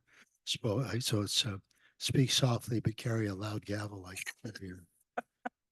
your motto. Just a couple of little corrections here in the minutes.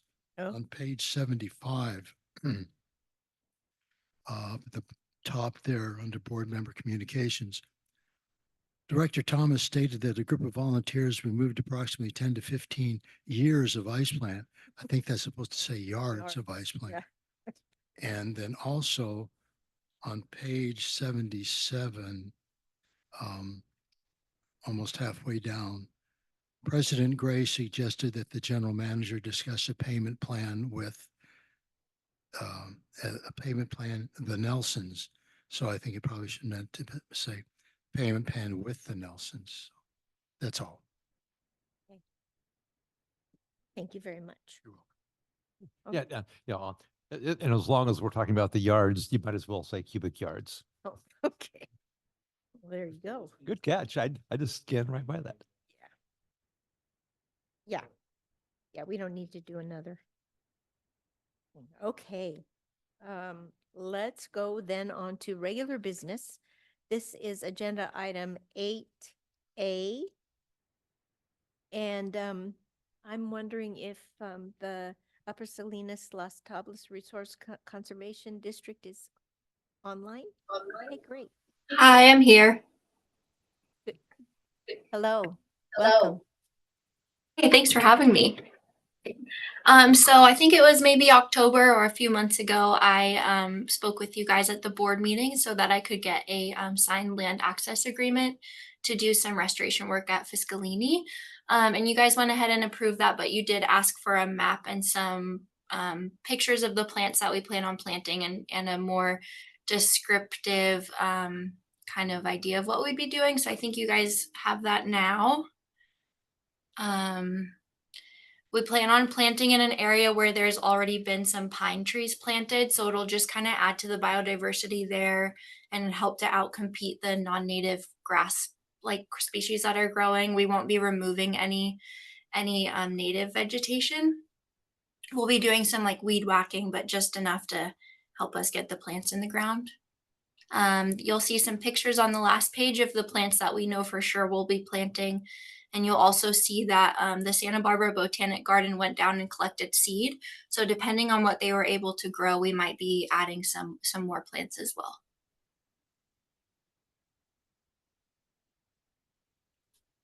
Anyone have any questions? Does anyone have any questions? Yes, Director Gray. Yeah, thank you. Thank you, President Scott. Yeah, thank you for the report. Thank you for the report and also the detail about the plantings. I just had a general question about the plants themselves. They're natives, I know.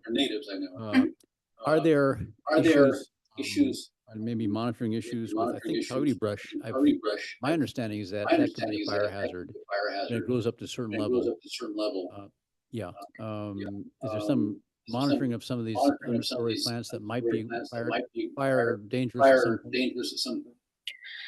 I think if you have coyote brush growing and you have like the big plants and it's near structures, it could be a fire risk. But I think having it there in that area, it'll be kind of spread out. We're not going to be planting big plants. They'll be pretty small at first. It'll take a while for them to grow large. I don't think it should pose a big fire risk. Thank you. Oh, sorry. Yeah. Sorry. Yeah. We have an echo. Okay, thank you. Yes, Vice President Thomas. Thank you, President Scott. Thank you, Ms. Lurk. And great to see. I do a bit of volunteer work on Fiscalini Ranch Preserve, and these are all very familiar. This is what we see in the understory when the understory seems to be successful.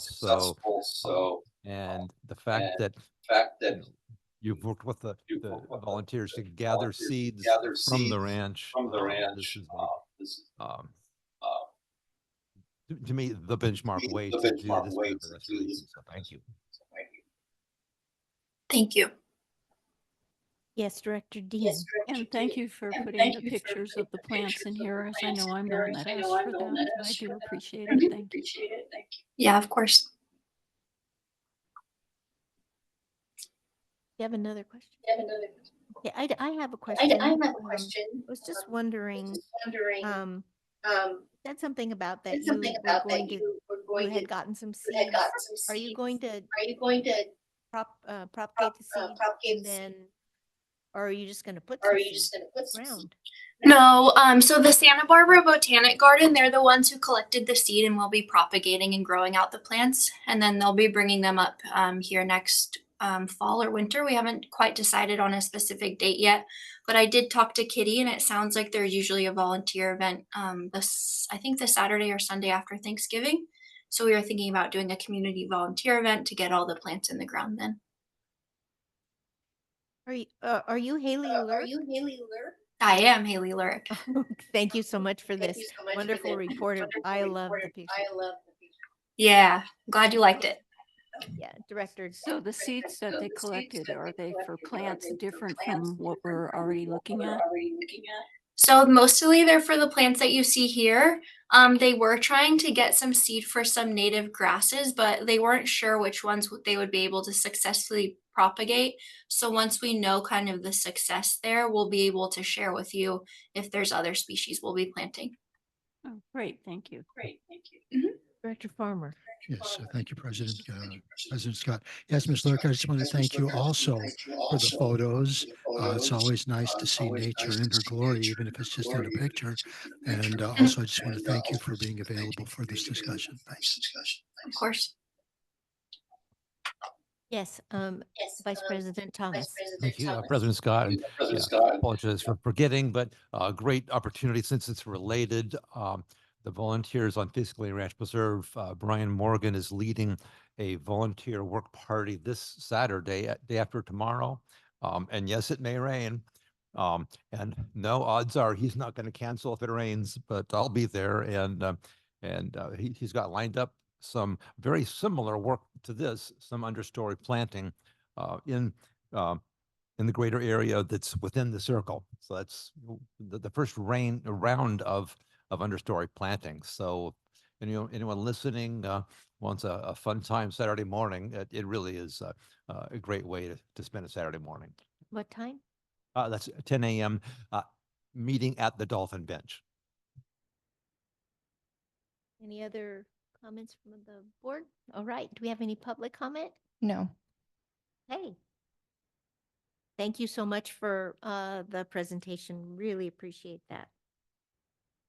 All right, let's go to agenda item 8B. This is a discussion about the standing committee and liaison appointments. So, Mr. McElhaney, will you please present this agenda item? It would be my pleasure, Madam President. Agenda item 8B, discussion and consideration of standing committee chair and liaison appointments. There's no fiscal impact associated with this item. The board of directors should review and appoint one CCSD board member as a chairperson to each one of the standing committees. Section 3.1 of the CCSD standing committee bylaws identifies an appointment method. The chairperson shall be chosen annually from its members of the board of directors by a majority vote of the board. The current committee chairpersons are as follows: Finance Committee, Director Gray; Resources and Infrastructure Committee, Director Dean; Pros Committee, Vice President Thomas. And with that, I'll turn it over to the board. Okay, thank you. So do I have any? No, nothing from the directors. I would like to ask an opinion from our attorney, because we do have, as part of this agenda item, we do have the adoption of part of the bylaws, right? Yes, bylaws. And since part of the bylaws does still list the policy committee, I'm wondering if we could strike anything about the policy committee from this document, so that we are approving a document that is accurate to date. Does Yes, that make sense? as long as we're very specific with the language we're deleting. Yes. Okay, great. Thank you.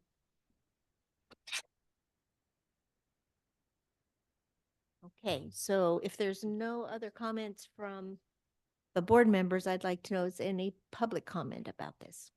No. Okay. So I'm wondering if we can have discussion about this agenda item.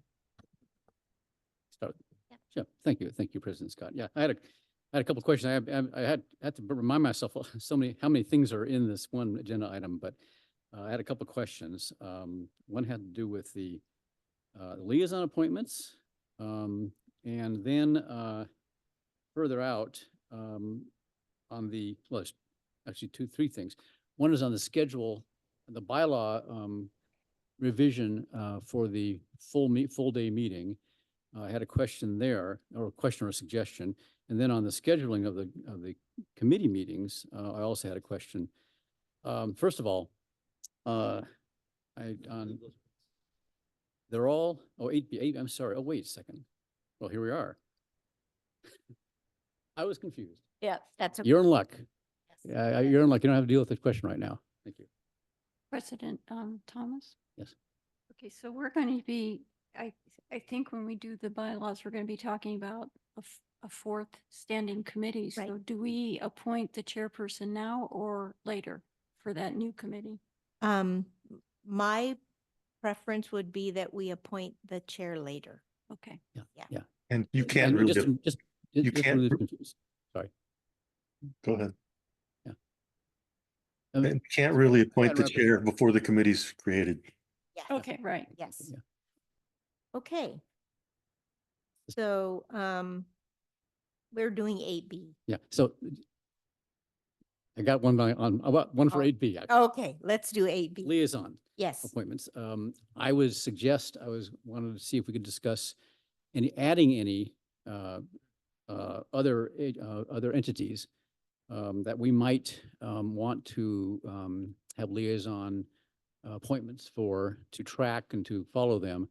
My thinking is that there's some agencies like LAFCO, the local tourism board, possibly the Resource Conservation District, that do have activities or powers or even budgets that have some relevance to us in terms of spending money here or having a say in our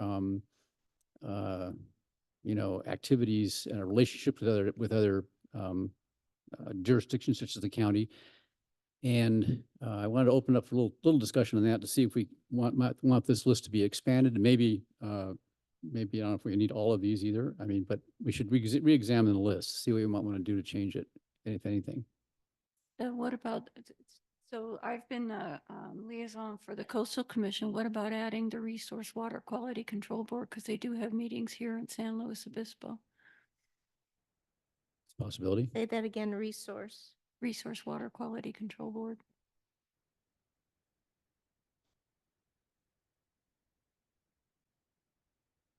Okay. So part of a decision that we make, we'll need to go ahead and say what we wanted to add. Is there any that we want to delete?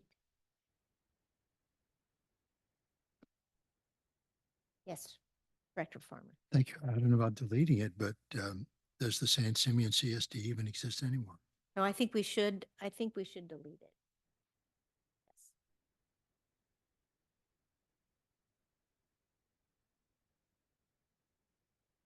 So we've had LAFCO, the Local Tourism Board, and the Resource Water Quality Control Board to add. Mm-hmm. Yeah, Let's start with the discussion. Let's separate these two things and let's go ahead and look at the committee chairs. Are there any changes that we want to make to those at this point? Okay, so we'll leave those alone. So any other discussion? Yes. Yeah, I would just want to add on the committee chairs. When the new committee is constituted next month, there will be a change in this. People expect a change because one of the directors obviously is going to be chair of that fourth committee, and so that will have some effect. People should be aware of that. It'll have some effect on this list. So it could be some sort of temporary. Yeah, so we'll have to have that on the board agenda at that point. I think we do. Okay. All right. So what do y'all think about those entities, adding those entities to the currently is on appointments? Yes, no? And if so, or what do we have?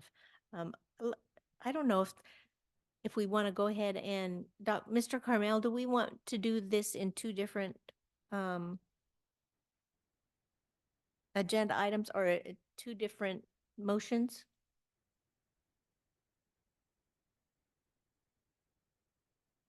Tim, you're muted. It's up to you, but it's probably better to do them separately. Yes, okay. Yeah. So let's go ahead and do I have, well, let's do a public comment before we go ahead with any further discussion. There's no public comment. Great, thank you.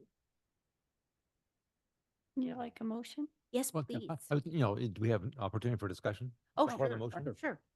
sure. Thinking through the entities suggested are potentially good ideas. We haven't had any reflection or soak time. I'm thinking that maybe someone scopes out a bit of what is it we would want to accomplish in terms of influencing and learning from LAFCO, CTB, et cetera, and bring that back rather than just vote straight up, you know, kind of, it's almost a coin toss at this point. Yes, That's a very good, yes, and that, I think it's a very good suggestion because we have to kind of also figure out who would want to yes. and be the appropriate person for the liaisons. And also we could look over the other lists, other names on the list, other groups on the list, and say, maybe we should move somebody from one of those to something else too. So, and that's a matter of who wants to do it. Yeah. So maybe both the board members can reflect and offer their volunteering or offer their suggestions, and we come back to the next agenda when we're dealing with the fourth committee. Yes. So it'll be sort of thematically the same thing. I would continue this, in other words, the 9th. Yes. Everybody okay with that? Continue this agenda item to the 9th, January 9th. Okay, great. That part of the agenda item, though, I think the other Well, part. the committee, we can even leave. Because all of you are saying you want to stay where you are for right now. Okay. All right. Let's go to 8C now, where I got ahead of myself. I did too. Yeah. All right. So this is agenda item 8C. And Mr. McElhaney, would you like to present this agenda item? Thank you, President Scott. Yeah. Agenda item 8C, discussion and consideration of adoption of resolution 352024, amending the board and standing committee bylaws, adoption of resolution 362024, establishing the 2025 CCSD regular board meeting schedule, and adoption of resolution 372024, establishing the 2025 CSD standing committee meeting schedule. The budget includes a maximum of $600 per month for each director for attending such meetings as established by state law. And with that, I'll turn it over to you, President Scott. Thank you. Thank you, Mr. McElhaney. I do we did have an ad hoc committee that addressed some of the changes that are here in this document. And could I ask Director Dean if she could present those changes? So on the Board of Directors bylaws, we tried to simplify 1.4 on the election of officers. There was a lot of language in there that we felt we didn't need. And so we eliminated most of it and replaced it with board members shall rotate into the positions of board president and vice president, with the president being a board member who has not held the position of president during the last 4 years and who has previously served as vice president. A board member shall have served a minimum of 1 year on the board to becoming eligible for the position of vice president. Following 1 year of service as president, the board member shall rotate back into the position of board member. Any board member may decline their appointment as president or vice president, and the appointment of officers shall be subject to the affirmative vote of the full board. Part of the reason we made these changes is because this board continued on the same as it is, and with no changes. And so when we were looking at a person who has not held the position of president, we decided maybe it should have a time period on which we're looking at that. And also we felt it was important that before becoming vice president, you should have a full year on the board because it takes some getting used to being on the board and how things, what our duties are and how things are run. So, and then also we added that the term of office should be for 1 year. We felt it would be fair if everyone on the board had an opportunity at some point to at least be vice president and president. So that's the main change we made in that. And then also the time period that a meeting is held, and that would be under 2.4. So since we're going to one meeting a month, we put in there that the meeting shall be conducted for no more than a 6-hour period instead of a 3-hour period. And that we could have closed session during our lunch break. I think that was the main one on the main ones on the board of directors. Somewhere in here, and I can't remember if it's a standing committee or the board one. Yeah. We also added that a director should only chair one committee at a time, Standing committee, I think. standing committee. And then an additional one, since we've had this discussion just recently, is that understanding committees 9.2, we should delete policy committee. Right.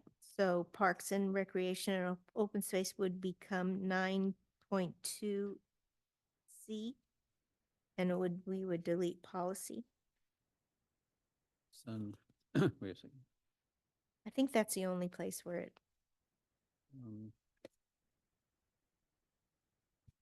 Oh, this is in the board bylaws, right? yeah, in the board, Yeah. board bylaws. So 9.2. Yes. 9.2C.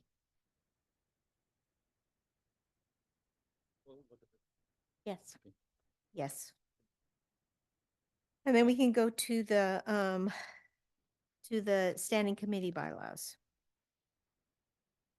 And where we would need to delete would be on page 103, 1.6.3, the policy committee, that paragraph A and B would be deleted. And the part that Director Dean just talked about, what is under committee officers, 3.1, director may not serve as a chairperson of more than one standing committee at a time. And I think that's it. Sorry, when we deleted 1.6.3 for the policy committee, that means we're changing 1.6.4 to 1.6.3. Did you get all of those? Yes. Okay. Right. Additions? Yeah, and then the other thing is that's part of this agenda item is the schedule. Mhm. What is the discussion around the schedule? On the bylaws. I'm not done. Oh, you're not done with that. Okay. Yeah, go ahead. yeah, I don't think I asked for comment. Yeah. So the only other revision on the bylaws that would be appropriate on page 95, 1.4, in the blue font, third line from the bottom, says, following 1 year of service as president, the board member shall rotate back to the position of board member. Right. And what you mean is the president shall rotate back. Where it says the Right. board member? I guess, Yeah. I guess you could, yeah.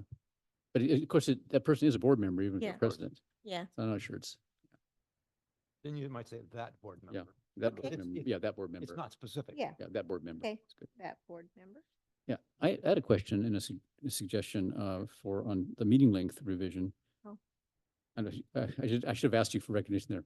That's okay. Yes, okay. That's okay. 2.4, this, you changed 3 hours to 6. Right. Which is logical. I just wondering about the, how a typical day would go, a typical meeting would go, since it has a lunch break, like an hour lunch break in it. as opposed to the brief breaks you take now, which are included in the time of the, the total time of the meeting. What would happen to the lunch break in that context? Would that be part of the total 6 hours, or would there be like the 6 hours exclusive of a lunch break? Because it's a lot, it's automatically going to be, if it's part of the 6 hours, you're basically giving 5 hours, which might not be enough time. Well, I think this is really a good concept to discuss because number one, I don't know if we need a full hour for lunch. The other thing is if we use the lunch time for the closed session, I kind of wanted to just leave it 6 hours so that we could be flexible. I don't know. Is that what you were thinking too? Yeah, and I think the time we to break for lunch should be dependent on the agenda and up to the discretion of the president. So that sets up the standard time frame of 10 a.m. to 4 p.m. Reasonable. We always have the opportunity to extend. Yeah. There's never been a situation in my 2 years here that we need to extend, and someone on the board has denied that. So 10 to 4 is at least that would be what we predict. And I, for one, wouldn't schedule another meeting at 4:15. No. No, of course, yeah. So maybe you keep it, we'll keep it unspecific, though as a practice, we might say 45 minutes or something like for lunch, and somebody will bring us food. Yeah, and it'll stuff. depend on, Yeah. what the agenda. Yeah. Okay. All right. So part of this agenda item is also schedule of the committee meetings. And I do want to say that, well, let's first look at the Board of Directors' regular meeting schedule. Is that going to be okay with everybody? Yep. Okay. And yes. But we do need to add the time 10 a.m. to this list. Oh, okay. At 10 a.m. Okay. We want to say 10 to 4? I mean, it's 6 hours. Okay. 10 a.m. Yeah. All right. And then we have the committee meeting schedule, and I think, yeah, we only have Parks and Recreation and R&I and the Finance Committee, and we are going to have another one. And there has been some discussion that maybe these times don't work for the people who are going to be the chair of these committees or based on the members of the committees. So we should have a discussion about that. Yes. Okay, I polled the current R&I committee, and everyone is fine with these dates and these times. And as current chair, I'm fine with it too for R&I. Okay, thank you. Yeah. I did the same with the Finance Committee members, not all of whom may be signing up again, but at the time they were fine with that 10 o'clock Monday time. Okay. I had one suggestion though for the fourth committee, where it was going to be on Thursday, the Thursday. We don't do this, but we're gonna have to do anything formal now, but I think next month when we come back, I think the 10 o'clock slot on Thursday would probably be appropriate for it, rather than the 3 o'clock slot where health policy was meeting. I think it's more convenient for people. Okay. Mm-hmm. And then how about as the pros committee is 1 o'clock still good for you? Thank you. And when we get to, the committee has in the past preferred 2 p.m. I've polled the committee and they're okay with the 1 p.m. I think 2 p.m. is fine, if that's what you want to do. No problems over here. If we're certain that we're not going to conflict, well, I mean, and the 1 p.m. is okay too. But I do want to, let's do the dates first. Okay. Because there is one set of dates that conflicts. So we would prefer to strike the April 17 and May 15 meetings and replace that with an April 29 meeting. And, as we have done in the past with other committees, when, when a known conflict, when a conflict is known prior to publishing, the other committees have indicated that. So we'll strike April 17, May 15, and replace that with one meeting, Tuesday, April 29. I have thoughts about that. Tuesday? Yeah, I have thoughts about that because I would say probably the main reason that we changed these dates to Mondays and Thursdays was for staff. So that they could concentrate the committee meetings on Mondays and Thursdays. And there's always the opportunity to do a special meeting. So you just cancel this meeting and then do the special meeting, letting the committee members know ahead of time that that's what's going to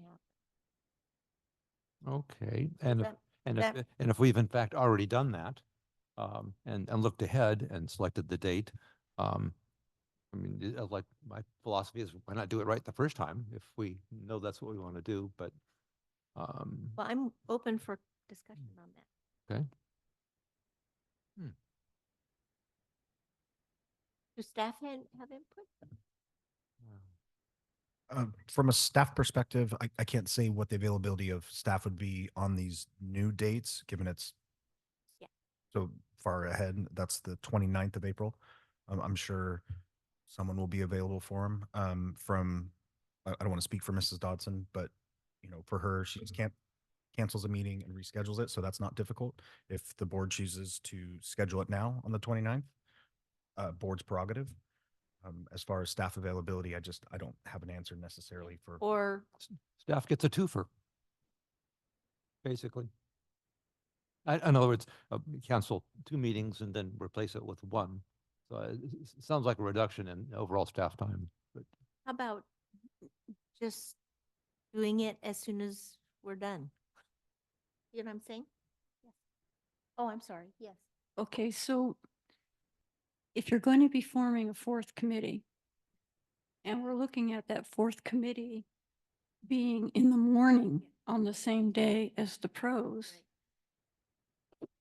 is that going to be a problem for staff? Because staff will have those 2 meetings on the 2 dates that Director Thomas wants to change, plus this meeting. Yeah, that's why I really like to leave the schedule as it is and then have special meetings because you never know what's going to happen. Yeah. So that makes 3 meetings instead of, 2 meetings. Yes, My yes, thinking, Director. my thinking, if you have, you want to replace 2 meetings with 1 meeting, the first choice should be which of those 2 existing dates would you want to use for the 1 meeting, and just have a 2-month break. I think that would be the best. The first, that's plan A. Yeah. If you can do that, then you don't have to worry about finding a time that's just off the schedule. Yeah. well, interesting, considering that both resources, infrastructure, and finance a year ago did this very thing with the, I believe, November or December meeting. So I thought this would be a common practice. I don't understand the pushback. Just because we put them on 2 days just for staff. That's why. Yes, Director Farmer. Thank you, President Scott. It might be me, maybe I'm just being a bit too detailed here on the semantics of the description here. So let me read this. I'll just read the one under pros. Meetings will be held on the Thursday following the regular board meeting at 1 p.m. I find that could be slightly confusing. I think maybe if it read, meetings will be held on Thursday at 1 p.m. the week following the regular board meeting, I think that adds a little bit more clarity. Now, if nobody feels that's necessary, then so be it. But yeah, That's just our staff report wording, and that won't be published that way. that's just the staff. okay, so did the observation I make have some kind of merit or anything like that? It always does. The check's in the mail. Thank you. Yeah. Thank you. Thank you, Director Farmer. Okay, so that, any further discussion? Okay, do we have a motion? It's going to be a big one motion. Try. Yeah. I move, this covers, then should we do a separate, Yeah. okay, I'll do the easy one first. Okay. It's the easy one because there's no debate about it. I think this is for the bylaws. Yes. I move that the proposed new version of the board and we do both the ones standing committee bylaws be approved with the changes noted. And do I have to do the changes? The changes highlighted and in the proposal, and I think that covers it. Oh, yes, but with the following changes in addition to those highlighted in the proposed version, under standing committees, section 9.2 in the board bylaws, eliminate policy and, in other words, that category C, and make Parks, Recreation, Open Space, section C, number C. And then under the standing committee bylaws, eliminate it under the standing committee statements of purpose and responsibilities, eliminate 163, both parts A and B, and make the Parks, Recreation, Open Space Committee section below that 163. And I think that covers the changes in addition to the changes already marked. There was one additional change to the Board of Director bylaws under section 1.4. You guys wanted the sentence to read following 1 year of service Oh, as yeah. president, that the board member shall That- rotate. Yes, That Yeah. that board member. That board member. Yeah, Okay. exactly. Thank you. Yeah, that board member as opposed to just the board member. Yeah, and those are the changes. Hey. And then can the motion reference resolution number 35, 2024? Let me finish my thought here. Yes, I move that the board adopt resolution. Let's see. 35, 2024. 2024. Amending the Cambria Community Services District Board and Standing Committee bylaws with the changes noted in my earlier remarks. I'll second the motion. Hey, thank you. Oh, public comment. There is none. Okay, Are you ready for a motion? yes, Okay. please. Director Gray, Aye. Director Dean, Aye. Director Farmer, Aye. Vice President Thomas. Aye. President Scott. Aye. Hey, now let's go to the second part, the schedule. Schedule, yes. Is this part of the resolution? It's a No. different resolution. Yes, Mr. It's Carmel. It's resolution 36, 2024. Okay. Oh, here it is. 36-2024. I'll make a motion. Okay. If there's no discussion further. I move that the board approve the resolution, proposed resolution number 362024, establishing the CCSD regular board meeting schedule and I guess the regular board meeting schedule, do that one first, with the addition of 10 a.m. after each of the dates on the schedule. I'll second that. Ready for the roll call? Director Gray, Aye. Director Dean, Aye. Director Farmer, Aye. Vice President Thomas, Aye. President Scott. Aye.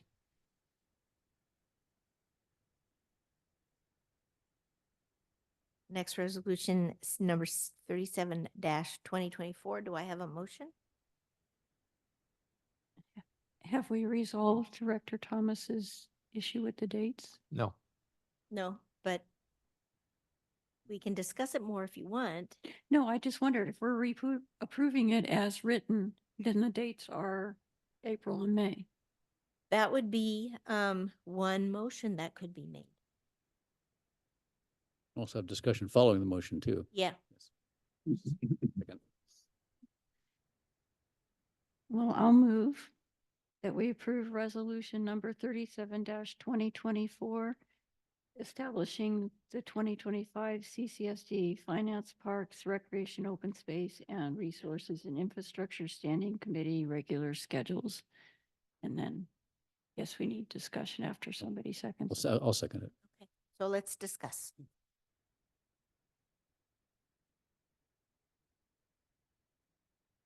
Well, we've gone on a circle. I don't see the need for further discussion personally. Okay. Let's go ahead and do a roll call then.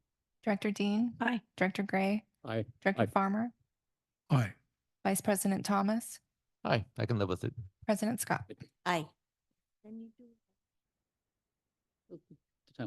Okay, thank you. Great. Yeah. Okay. Let's go to agenda item 8D. And I would like General Manager McElhaney to go ahead and present this agenda item. Thank you, President Scott. Item 8D, discussion and consideration to direct staff to advertise for positions on the standing committees. There's no fiscal impact. We do this every year, so we will, the current Finance, Parks, Rec, Open Space, R&I Committee appointments expire on February 1st, 2025. And this is looking for direction from the board to advertise for those open positions. And I'll turn it over to you. What I'd like to do is to draw your attention to the changes that have been made on the CCSD Standing Committee application form, where it does say that we're excited to announce the formation of a new standing committee focused on fire preparedness beginning in 2025. And it asks people if they're interested in applying to be on that committee that they can mark the 4th box. So I thank you very much for updating that application. Discussion? Just a question, actually. Given that I'm not sure what is, when this is posted, when this application goes out, is what we have now with the bylaws that are attached to this, of course, the old version of the bylaws. I'm assuming that when we post this, it will be, do we post this with the bylaws of the committees, Senate committee bylaws? Yes, and I will do that Okay, good. tonight, and I will update the bylaws before I blast it out. Thank you. Thank you.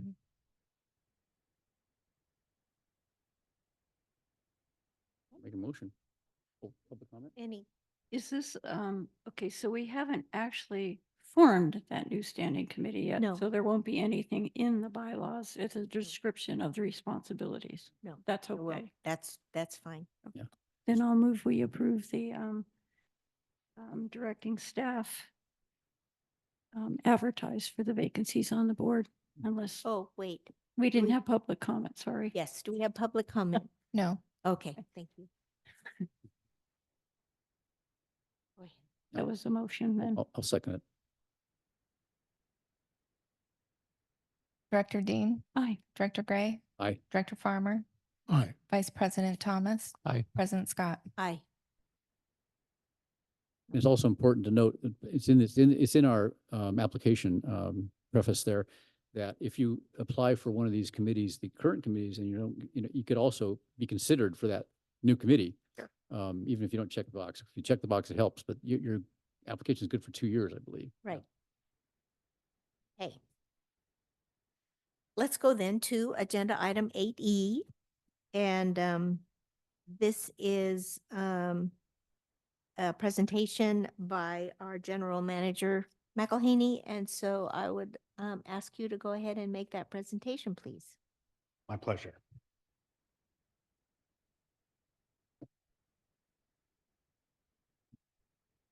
Thank you, board, staff. Agenda item 8E, presentation on the results of the district-wide staff's strengths, weaknesses, opportunities, and threats, their SWOT analysis. The genesis of this actually was born out of conversations with President Scott. I'm going to walk over here, a little bit of an echo, with President Scott and now Director Gray, talking about our future strategic planning workshops and how do we begin that. And so some of that robust conversation from the directors was getting an opinion from staff on some of our thoughts on strength, weaknesses, opportunities, and threats. Staff is really the one that's the closest to a lot of our infrastructure, our operations, and they have a lot of valuable input that I don't think that we've tapped into most recently in some of these past strategic planning. There's some input when we do have the workshops, but what we wanted to do was gather some information from staff that's really unencumbered. So we held a 2-day workshop on November 12th and 13th that had all of our staff, to include union staff, come in. And we sat in here at the Vets Hall and did kind of a roundtable. And I spoke with staff and I said, you know, the board really wants to hear from you on what you think, you know, our strengths, weaknesses, opportunities, and threats are to the district. And I conveyed to them that it was to be unencumbered, to speak freely. So we put up the big screen and we did a word cloud where everybody logged into their cell phones and they were able to blurt out whatever they wanted in terms of these different areas, starting with strengths. Now I want to preface that there are some things in this presentation that are sometimes not very popular topics in the district. Things of benefits assessments, things of merging with San Simeon. So those things are to come up. And again, this was not a board adopted or board sanctioned SWOT analysis in terms of this is where the board is going. This is what the board wants. This is what staff's input was. So I just want to preface that because there will be some things on here that will stir some emotions in the community from some of staff's opinion. But that was the direction from President Scott and Director Grays to get that input. And so I thought it only fair if we're going to do this that we actually share some of those thoughts. Next slide. And next slide. So some of our strengths. We have a lot of experienced staff. They're highly skilled, they're experienced, and they've been in their own unique and individual industry for quite a while. We have robust infrastructure. Now we know we have infrastructure needs. I know we have infrastructure repairs, but in general, if you were to look at the district, we have a significantly robust infrastructure within the district. Next slide. Some of our other strengths are how we collaborate. The change in management over the last couple of years, from finance director, from utilities manager, GM, fire chief, and then some of the change in staff, we've really come together. We're really starting to click. And so this is some of the input from our own staff on our own internal relationships. And so that was really nice to see. We ourselves are working really well together. We respect each other. There's not much animosity. You know, everybody is really working well, clicking together, and things are starting to move in the right direction. And I think overall, the culture has changed. The morale has changed. And that's a testament to some of the staff that's sitting here today. Community engagement, I think we've done a really good job, not only as the board and staff, but we're putting ourselves out there and engaging the community. Mrs. Dodson and myself and utilities manager and Denise and the fire chief will all come down and sit at the Vets Hall for an entire day just to listen to the community about various different things. The chief has done a great job. There he is. The chief has done a great job sitting down here and having community members come in and talk about these open space parcels and weed abatement and tree threats. And he's listened to them, and he's obviously very compassionate, and he's connected with the community, which I don't think we really have that connection from a staff level to the community. So putting ourselves here and allowing them to come and talk to us is a huge strength of the district. Next slide. Institutional knowledge. You take a look at utilities manager Green, and he's well versed in the district's infrastructure. He has years and years of experience, and he's carried that over into his role, managing a lot of the different projects within the district. The fire chief is well respected in his field. He has the respect of almost every fire chief in this county, all of his crew, all of his staff, and especially myself. Transparency, that's always a great buzzword. We've done a good job with transparency. I know there's some community members that will differ with that statement, but we've done an incredible job over the last year and a half of being more transparent, putting out community letters, Ms. Dodson runs our next door accounts, and anything of any significance that happens in the district, she's doing a blast out before I can even mention it to her. She's already drafted it. So we're being incredibly more transparent than I think we have in the past. We're trying to put out as much information as we can. I'm sending out community letters every 2 weeks, trying to give everybody an update on all the different things that are happening in the district. So I definitely think that's one of our strengths. Next slide. Repaired relationships. When I was first hired, we talked about repairing our relationships with the Coastal Commission. Now, while we have a long ways to go, we've engaged them in conversations. We've had several meetings over the last year and a half to gain some insight on where we kind of went wrong with this project in the WRF. And it's a strong, controversial project, and they have strong feelings, and we have strong feelings, and the community has strong feelings, but we're at least engaging in the dialogue. And there's mutual respect that's being grown there. Jim has done a great job with the county, with our regulators. Mr. Green, excuse me. State parks. There was a lot of fractured relationships, I think, with the CCSD and some of our leadership, and that has changed. And those conversations are happening, and we're starting to have this open dialogue that I think before was stunted. Next slide. Again, with staff, they are dedicated. You'll see our water and wastewater staff out here around the clock, fixing various different leaks. We have a couple management staff that came from the union staff, and they're putting in 60 and 70 hours a week on salary, when they used to make overtime. They're sacrificing their time with their family to come in and fix our district's infrastructure needs. Our fire department, same thing. The chief is here all the time. He came to the Fiscalini Ranch fundraiser just a weekend ago on his Saturday, to spend time with the community. So the staff dedication is a huge strength for us. We're also able to adapt. We're flexible, we adapt. We embrace new challenges. We take on those challenges head on. I like to think our staff doesn't let it phase us too much. There's gonna be hurdles in every government organization, in every project, but we have become, we've got a little bit of a stiff upper lip, I would say, that maybe wasn't there before. Next slide. We've been proactive. Again, Mr. Green's been amazing getting out ahead of a lot of these different regulatory changes. We talk about our infrastructure as far as charging stations, applying for a grant for fast chargers to get ahead of what's coming in 2035 with the zero EV fleet. So we're being proactive. Again, our collaboration, not only among staff, but regulators, is one of our greatest strengths. Next slide. Culture of caring.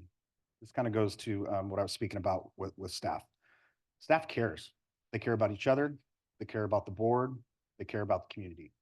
And so we're trying to foster that, feed that, and nurture that over the next couple of years. Next slide.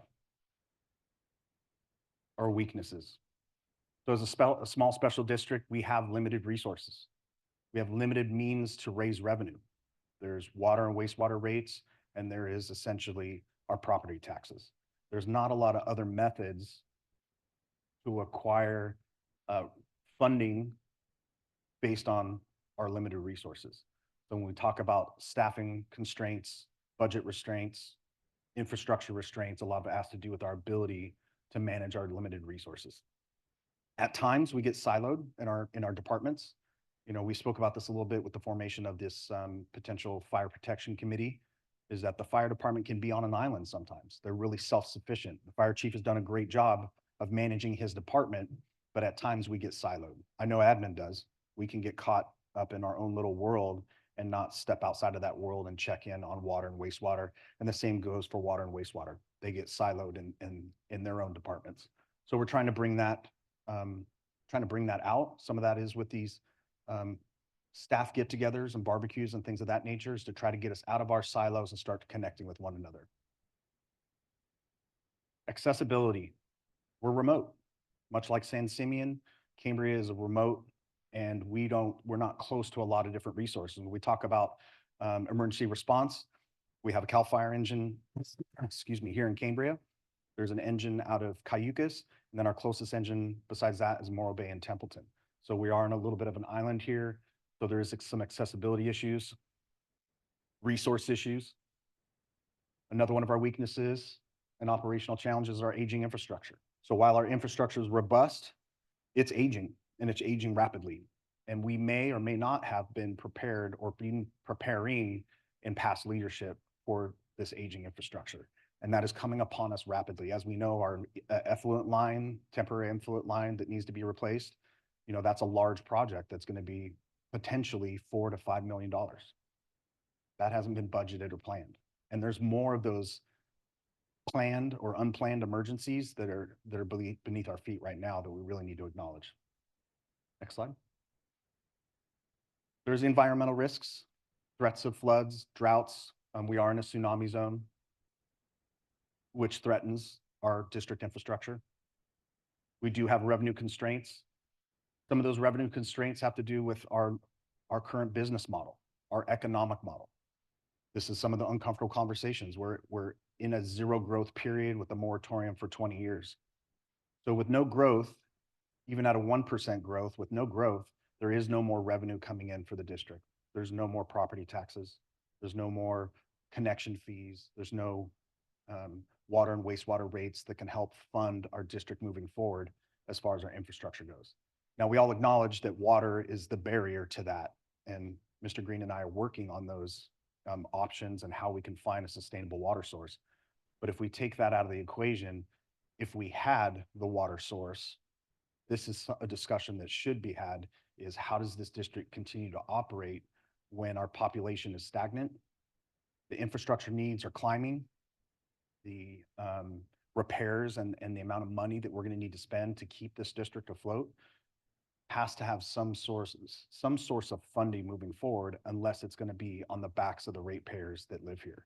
So if it's the same population of 4,000 residents, those 4,000 residents will bear the burden of these increasing costs unless we find a way to change that economic model. Now, this isn't a debate about growth or no growth. It's just that's the business model. Is if there is no growth, there is no more incoming revenue to address these changing, these ever increasing infrastructure demands. We have 2 fire engines that need to be replaced. Again, a $5,000 effluent line, transmission line that needs to be replaced. And did I say 5,000? Can we get it for 5,000? 5 million, excuse me. A lot of these things are coming, and they're not going to stop, and these things will continue to come. So, not a debate about growth or no growth, but it is something that we need to look at. And this is what staff brought up. This is a limited business model. It's a failing business model if you really were to think about it that way, unless we continue to raise rates. Next slide. This is one that was brought up by staff specifically, is the blurring of the lines between board involvement in operations versus policy setting. And so because we have a very active board, and it might not just been this board, it could have been previous boards, but the bleeding and the blurring of the lines of where directors might get too involved in the operational piece and not so much staying in the policy lane. And so staff spends a lot of time in committee meetings, board meetings, and does get a lot of input from directors. But there was some sentiment of that those lines have been blurred a little bit, which does make it difficult operationally to continue operating this way. Recruitment and retention. We try to stay competitive on wages, but we are remote, and most of our staff doesn't live here in Cambria. It's expensive to live in Cambria.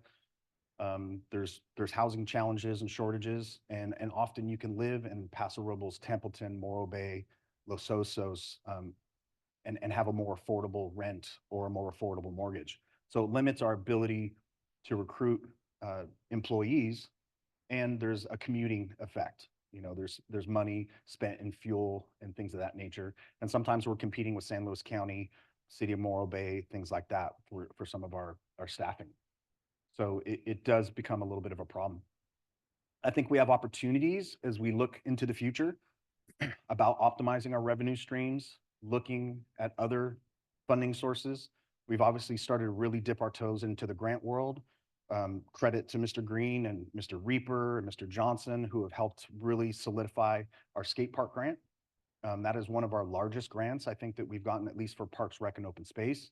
I know we've had other grants for the utilities, but we need to start looking at more grants and how we capitalize on those revenue streams. We're limited by the fact that we don't get any tourism tax. You know, we're limited on the property tax we get. There was discussion of regionalization, which is another uncomfortable conversation, but San Simeon is in the process of dissolution. And is there a potential for, through economies of scale, to connect and take over a portion of San Simeon's responsibilities for water and wastewater? Is there an opportunity to work with the county and have them share some of those property taxes or tourism taxes in exchange for helping San Simeon with their water and wastewater? Again, we haven't been in any robust discussions with the county. This is something that just staff brought up. Is there something through economies of scale in which some sort of merger with San Simeon would create a benefit for Cambria? Direct potable reuse, toilet to tap, as they say, that's coming. That's going to come, and I know Mr. Green can speak to that in future reports, but that's an opportunity for enhancing our water sustainability. And ultimately finding a new water source. Are there going to be allocations opened up for state water at Whale Rock? Can there be a pipeline put into Whale Rock that could provide water? A long ways away, but it's something that staff was looking at. Next slide. Financial opportunities. This is another uncomfortable. Again, same population, same infrastructure needs, same failing infrastructure. Without any other means of revenue generation, the conversation for staff, we will have to look at some sort of benefits assessment, tax assessments, bond measures. Do we think about the divestiture of Parks and Rec to the county? Because as we know, our Facilities and Resources Department, Parks, Rec, and Open Space has never been funded properly. And so in order to entertain a community park, in order to continue to maintain the ranch in which this community has become accustomed, something has to change financially. Again, perspectives from staff. Is there an opportunity to sell CCSD parcels and get those off of our books and allow those to be maintained by somebody else? That was brought up. Next slide. Water revenue analysis. Mr. Green brought this up. Is there a way to take a look at our water revenue analysis and find ways to optimize it to become more efficient? Out-of-county strike teams is a big one. Our fire department, if we had engines that were in a little better shape, gets called every single fire season to go out of county to support these large campaign fires. And those out-of-county assignments, believe it or not, bring in a lot of revenue to the fire department because they're essentially paying for all of the staffing. They pay for the equipment. There's a daily fee for using your equipment. And that actually brings in a significant amount of revenue. Some of our limitations on taking advantage of that has been engines and their condition. Previously, it was a staffing issue. Now we're a little more well-staffed. So there's an opportunity for us to send more engines out of county and create a revenue source for the fire department. Next slide. Threats. We already know we have some environmental threats: weathers, droughts, flooding, fires. There's potential for economic downturns, recessions, supply chain disruptions, and all of that can affect our district's financial stability. There's constant public and regulatory threats in terms of changing policy. Policy at the state of California is changing all the time, and that affects us. Again, zero EV fleet. Excuse me. Zero EV fleet is another one that is going to affect us in terms of, all right, how do we plan to change out or to replace a lot of our fuel-based vehicles, gas and diesel. Next slide. Again, more environmental threats. Creek exposure. This has been a topic in R&I quite a bit about how close we are, flood zone, some of our infrastructure right in that flood zone by the creek. And you can see from one of our most recent storms how badly that floods. Our trunk line vulnerabilities. Our aging trunk line is prone to cracks and damage. This is a lot of that infrastructure underneath our feet that is going to break and will continue to break over the next few years as we as we evaluate our position. Drought, climate change, that's always been a concern for the community. We've been out of a drought for a significant period of time, but there's only a matter of time before it comes upon us again. Next slide. Mr. McElhaney, could I ask the board if we can extend the meeting till 4:30? Absolutely. I have no problem with that. Okay. I'll try to speed Thank it you. up. That's okay. Economic and external threats. Again, the zero growth, not meant to be a political debate, but it does affect our ability to raise revenue. So if we have a zero growth mentality, a lot of these infrastructure needs, again, will be placed on the backs of the same ratepayers. Inflationary pressure, increasing tourism. So eventually when Highway 1 opens back up, we're going to see significantly more tourism come through. That does strain some of our public safety resources. I know it strains the water and wastewater department. And we really don't see any revenue from that from the county. The county really gets all of the tourism tax. And so we can't even, we don't even realize the benefits of our beautiful community that draws so much tourism, and we don't see any of it. And that's part of the downside of being a special district. And again, regulatory restrictions. We all know what we're going through with the Coastal Commission on how we're trying to permit our water reclamation facility. And we're engaged in dialogue with mitigation that should have been done years ago, but hasn't. Trying to get the Coastal Commission to come to the table and tell us, what we need to do mitigation wise in order to get this permitted, along with all the other information hold. But these are a lot of the regulatory and compliance issues that we see as a special district. Next slide. Community support, a double-edged sword. So as much as we try to engage the community, be transparent, put the information out there, the misinformation train is strong here in Cambria. We see it in our public comments, we see it on Nextdoor, and that creates a drain on staff and can undermine and disrupt our district initiatives. So as we try to put as much information as we can out there and be transparent as we can and be as honest as we can, we will see the misinformation spewed at the podium that tries to derail what we're trying to do. And it weighs on staff. But again, we're resilient and we're going to keep moving it forward. Cyber attacks, as we move into this next century of AI, computers, digitizing, cyber threats are a concern. Next slide. So we've kind of touched base on this already, but we have some infrastructure vulnerabilities, and we continue to. Regulatory compliance challenges. Mr. Green can speak to those ad nauseum. Next slide. So 2025 and beyond. This is where staff wanted to come to the board, present this to you on how we move forward strategically and to open that dialogue. I think without a doubt, and I think staff would agree, and I think a lot of this community would agree, we have the best board that we've had in better part of a decade.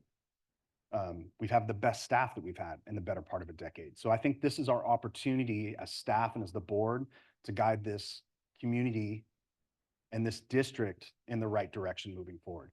Are there going to be tough conversations? Absolutely. Tough conversations are going to be in front of us. There's no doubt about that. But I think if we work collaboratively, I think if we think outside the box, I think if we have the tough discussions, that there's a significant opportunity ahead of us. And with that, I'm open for any questions.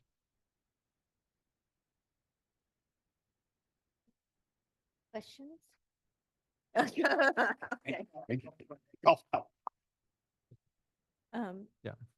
I don't see any lights, Yeah. but, yes, Vice President.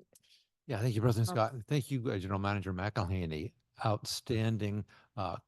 You've really used this water analysis methodology well, and the key is to, these aren't the actions we're going to take. These are, let's hear it from the people on the ground that know it the most. Yes, what are the strengths, weaknesses? What are the opportunities? All the potential opportunities. What's every rock we could considerably even look at to turn over, right? And likewise with the threats. So good input. And for those listening, your preamble was useful, but I just wanted you wanted to add to that. nothing in here, especially in the opportunity area. Uh, if we hear someone say the general manager is proposing that, that would be a misinterpretation of what has been presented here.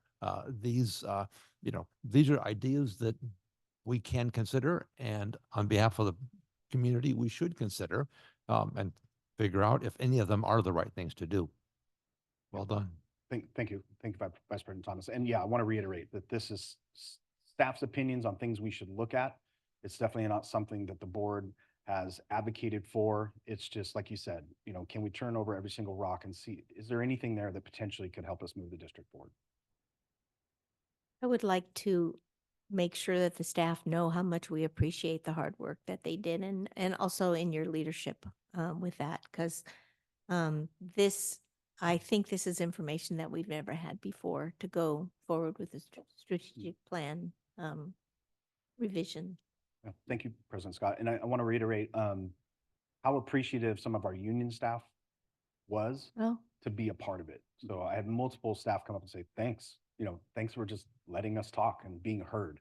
And I told them it was from the board. The board wanted to hear this. And so they feel a little more connected to you and perhaps, staff, especially at the union level, they don't get to interact with you as much. And so having that come from you and then being able to sit in an open forum and kind of let it rip, so to speak, they really appreciated that. And there was multiple comments about how they were really appreciative that they got to have their voice be heard. Right. Yes, Director Farmer. Oh, is your light on? I can. Yes. Yes. Director, I concur with everything President Scott said. Sorry. And I really appreciate the staff and you, and I appreciate having everyone come forward and give us this information. These are things we really need to hear, and we will take them under advisement and see what we can do. And I think continuing to get this type of information would be very helpful. Absolutely. yes, Director Farmer. Thank you, President Scott.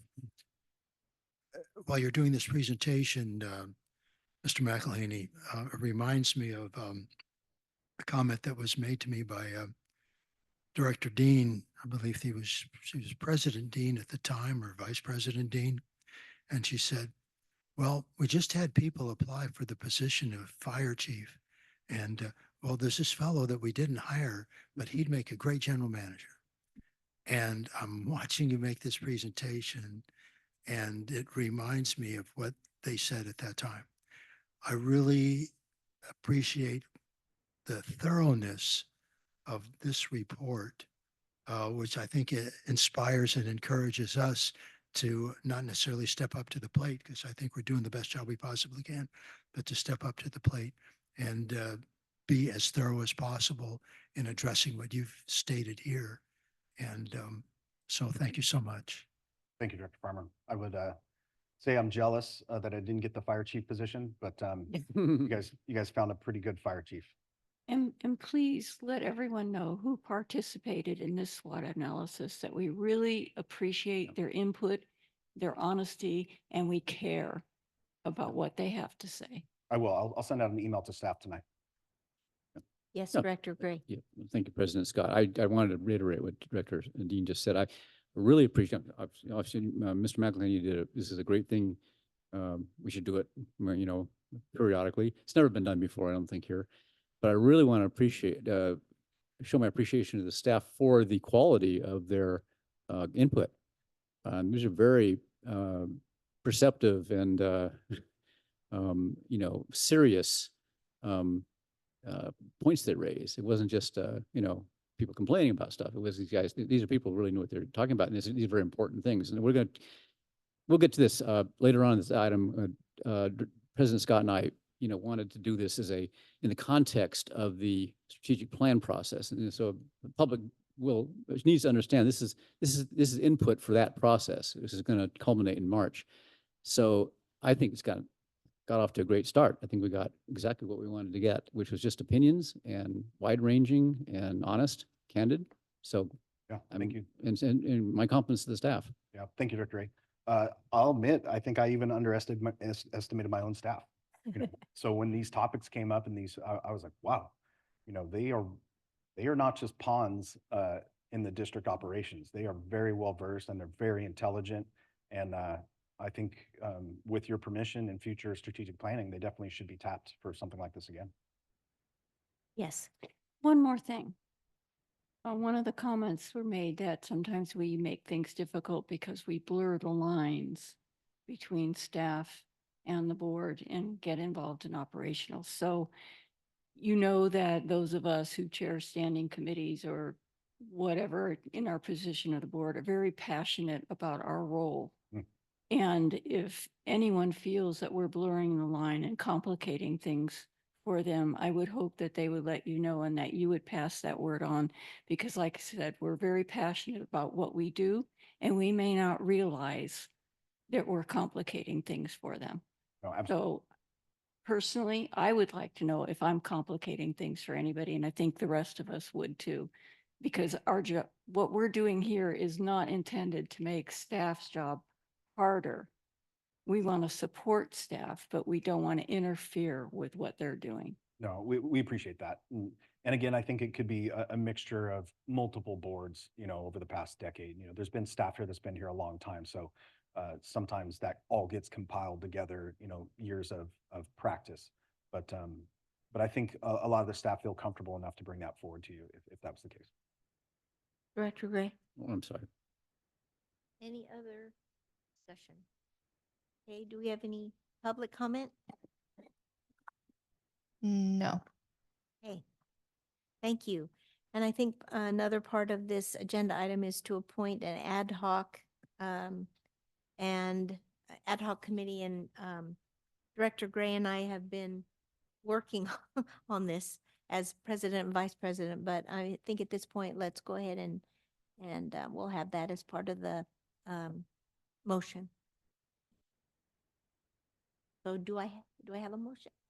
So, are we making a motion on the presentation or just an appointing an ad hoc committee? Appointing it. Well, I think since you, Yeah. President Scott, and former President Gray have been working together with the general manager and staff on this, I think continuing on as the ad hoc committee would be appropriate. Everybody okay with that? Do we need a motion? That was a motion, I think. Okay. Do I have a second? Yes. I second that. Okay, let's go ahead and vote here. Director Dean? Aye. Director Farmer? Aye. Director Gray? Aye. Vice President Thomas? Aye. President Scott? Aye. Okay, good work. Good work. All right, let's go then to agenda section 9, board member committee and liaison reports. And I think I'm just going to open it up to number 1, any discussion or comments or questions that the board members have at this point for any of these reports. No? Yes. Director So it Dean. says here that in the pros committee meeting, Ms. Amadei brought up concerns regarding consideration by staff of the East Ranch Community Park as a potential alternative skate park location. Do you want to comment on that, General Manager? I do. We're talking about some of the confusion with the topic of the East Ranch. Yes. And this is on 9C. On 9C, yeah, it's in the agenda, the committee report. Page 131. Yeah, that was a curious conversation. Yeah, since I authored the report, do you want me to initiate that? Or do you want to solely hear from the general manager? Up to you. Both. I would like to hear from both. Yeah. Would you like the floor first, Director? Well, sure. And a couple of members of the pros committee were very concerned that as they seemed to feel that staff had decided to prefer the East Ranch as the location, and from everything I heard, that would, I think it'd be further from the truth. but you know, who rumors get out and impressions get made.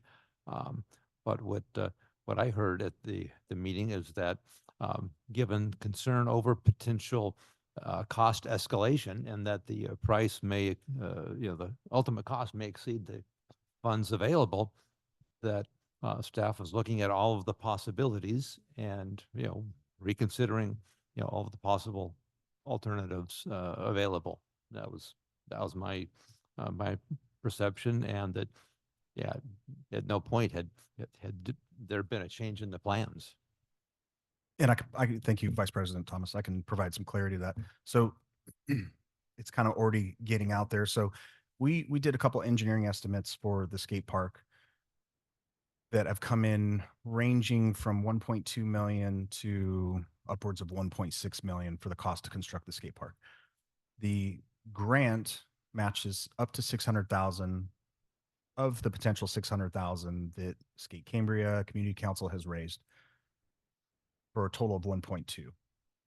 So we have already spent a significant amount of preliminary monies in archaeological, design, permitting. I mean, we could go on and on. There's a list. So we're probably down to around 900,000 is what we have left to go towards construction. So if we have engineering estimates coming in at 1.2 to 1.6, we're underfunded. Now, the CCSD has done its part in terms of we've secured the grant. We should be funded by January. The CCSD has already dedicated 178,000, which some of that has been spent in preliminary costs. And we've also encumbered $760,000 of general fund reserves that will be spent if this was to start, and we wait for reimbursement for that money to come back into the general fund. So we've locked up some of our general funds. So the CCSD has done their part. Unfortunately, because of inflation, it would appear that inflation has outpaced the initial thoughts of what this skate park would cost. So as we were looking at potential resolutions to how do we move this project forward, we've worked with the ad hoc committee to think about creative options to close that funding gap. One of those options is in-kind donations, getting local contractors to provide materials, labors, goods, services to close some of that gap, because that can be applied towards our matching piece to get to the 1.2 million.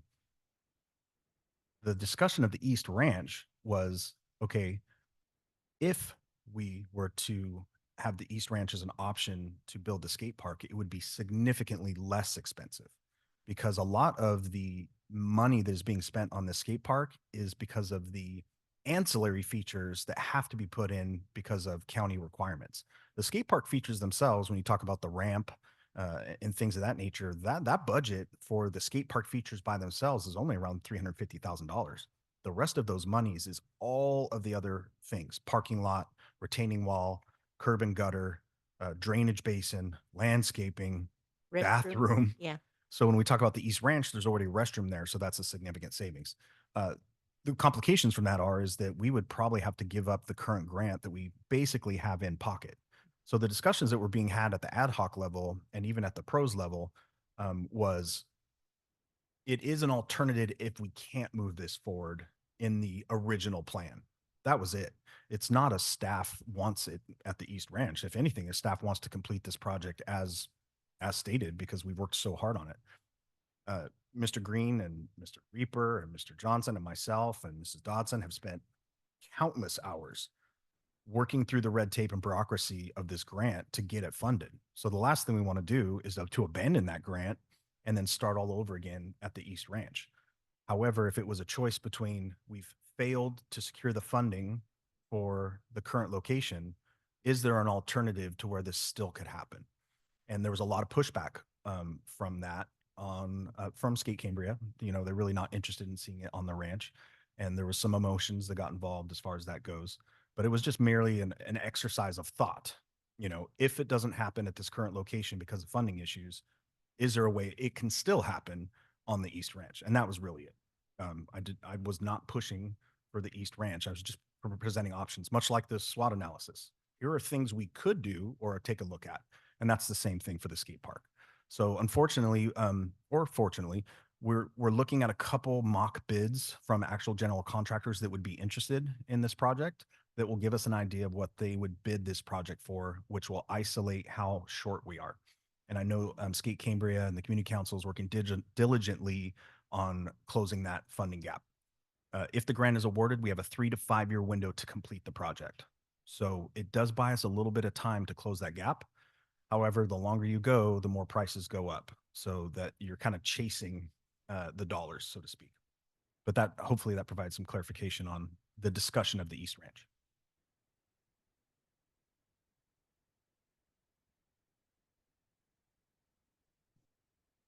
Yes, yes, Director Gray. I guess I'm tempted to ask a question. I'm just about to confirm on the grant. It really is specific to the project in that location, right? There's no way that it can be repurposed or renegotiated. Not this current grant cycle. If we were to change locations, we would be starting from scratch. So what we would do is we would reject this current grant.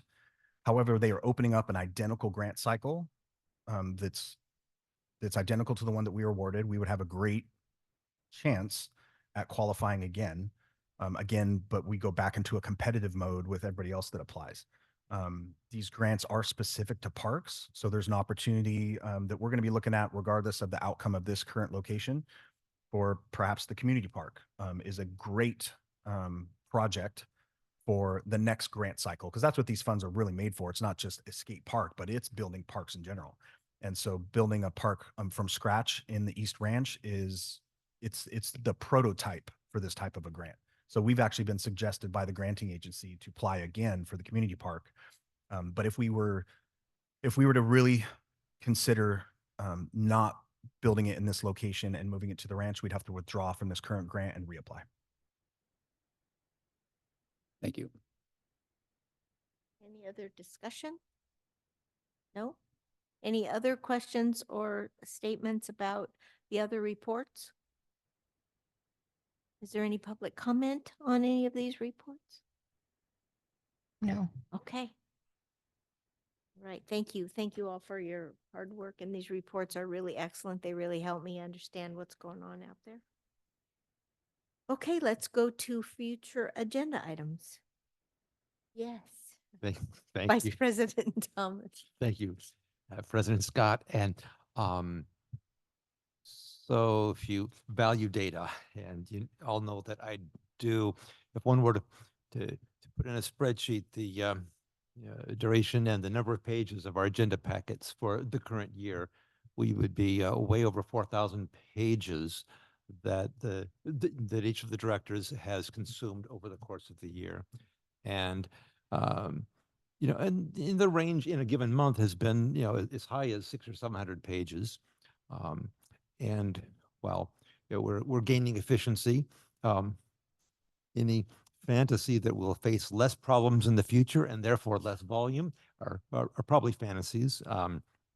So you're receiving the board agenda packet typically Friday, close of business. So that's the weekend, and it's one heck of a scramble to get through the current packages for 2 weeks. And now in some cases we may double that. So I think we need additional time.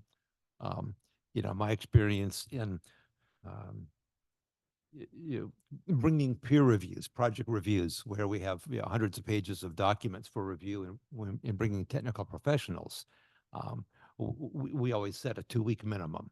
I wouldn't expect that, but to have only 3 business days to prepare is unreasonable as well. So I would like to see, confirmation that we'll receive the board agenda packets at least, say, Tuesday the week prior. So we've got a few days of lead time of, so we have a week to prepare, because there are times when the entire calendar the week prior isn't entirely clear. We sometimes have our own weed abatement issues. We sometimes have our own plumbing issues in our own homes. And so, and we have our own families. So that's my ask. And I would like confirmation that we'll we'll have sufficient time. So I'd like a little better discussion on that. And I bring that up in terms of next month, our agenda. So future agendas, can we get them sooner? May I? Yes, Sure. please. That might need to be an actual agenda It item. needs to be, um, yes. Yeah. Because there is some complications with getting it out that early, Yeah. according to Miss Dodson, and she's got a handy dandy calendar over here and she's already making notes. As you recall, when we were discussing accepting the move to one meeting per month and this timing, I made this expectation very verbal. Yes. So I agree. I just believe that to be a board directive that we would have to hear as staff and have some dialogue. yeah, I think we need to do that, but you need to do the research. to Yeah, there's show- definitely complications with posting by the Tuesday prior for 5 months out of next year. And that would be, we wouldn't be able to have the expenditure report done because the month end is basically closing when we're posting. The fire chief would not have his stats. Most likely the sheriff's department wouldn't have their stats to me in time. Well levels also, go by the month too. So there would be some complications, at least 5 months out of the 12. Tori? Oh, Yeah, and what that I was, would- when, as I voted on that, affirmative on that item, I had made that a condition of my affirmative vote. And I was surprised, frankly, when I saw the second Thursday, because I thought that would be quite a challenge. I wouldn't mind if, well, if this won't work, to force the agenda packets out and basically ensure to the public, we're saying that, well, we are not really going to give adequate pre-reading time to the directors or to the public. I think that would be inappropriate. What I'd like to do is just, let's stop the discussion. We'll talk more. And what is really going to be fun for you is starting, when is our next agenda review meeting? I believe it's next Thursday. Okay, well, there you go, and you're there. So we'll talk about it at that point. And number one, we have to decide when that might be, and number two, I don't think we need to right now decide whether it's going to be something that we can do. So we'll go ahead and put it on the agenda for the agenda review. That sound good? You're going to have fun. Okay. Any other future agenda items? Nope. Mr. Farmer? Nope. Yes, Director Gray. I just wondered, do we want to have Ms. Dodson list the current future agenda items that are already there? Would you like to do that Wanna for do that? January? Sure. Okay.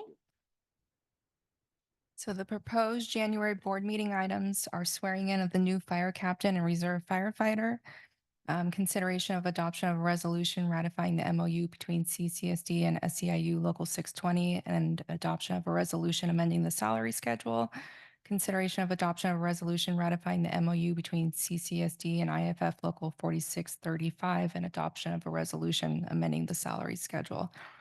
Consideration of adoption of a resolution approving the updated management and confidential employees group payment and compensation plan. Consideration of adoption of a resolution approving the updated district personnel policies, procedures, and rules. Consideration of adoption of the procurement policies and procedures policy 2135, and that comes back with the suggestion of updating the 2025 section 5.3C or whatever it was that we discussed at the last board meeting. Consideration to approve the capital improvement project CIP list format. Consideration to update the grants policy number 2170. Consideration to direct staff and district council to review the board and standing committee bylaws, which is our annual review. Discussion and consideration to fill vacant seats on the standing committees. Review of the ad hoc committee assignments and status. Discussion and consideration of the standing committee chair and liaison appointments. Discussion regarding the title and focus of the new standing committee. Discussion and consideration regarding the district's strategic plan workshop. Discussion and consideration of approval of a public works contract with the vendor for the installation of the water meter register replacement and advanced metering infrastructure upgrade, and authorization for the general manager to execute the agreement. Discussion and consideration regarding the Mission Country Disposal Franchise Agreement. Discussion and consideration to approve the CCSD outdoor lighting policy number 2230 and receive a presentation from Kevin Merck Associates regarding the Cambria Water Reclamation Facility Adaptive Management Plan quarterly baseline monitoring reports. And I think the February agenda is lighter. Yes. So I do have a question. So when do the staff reports need to be ready, or any of our reports need to be ready for January 9th? They need to be to me by January 1st at 5 p.m. Are you working on the 1st of January? I work every single day. Okay. Okay. 1/1/25. And that is your board member committee and liaison reports deadline. The staff report deadline is actually Christmas Day. Yeah. Yeah. When is the next agenda review? Scheduled? Next week. Yeah. Next Thursday. I just, from my experience, I would, that sounds like a pretty scary list for one Yeah. meeting, but there may be a couple items there that you can continue to February. We can I mean, look you at know, that. And a lot of these are on the consent agenda. Yeah. Consent agenda too. Yeah. A lot of, yeah. Yeah. Any other questions about that? No, any other comments from the board? Any public comment? Oh, yes. Sir, Mr. Dudzik. Couldn't help myself. I had to get up here just for a second, but thank you, Mr. McElhaney. It was absolutely amazing presentation. I agree with the board. It's fantastic. You mentioned the grants policy. You mentioned the grants policy documents you're going to be looking at coming up soon. I would strongly recommend that you move that up in the agenda, get it up as soon as you can, because in light of Prop 4 funding, we're talking about tens of millions of dollars for CCSD in grant funding. So helping the staff make sure they can quickly move forward and you can make quick decisions on grants and the grant activities, I think is going to be real important. So I just strongly recommend that you move the grant discussions up, make sure the policies are clear, and that we're doing everything we can to ensure that those funding opportunities come to the district in those priority areas where the district needs that funding.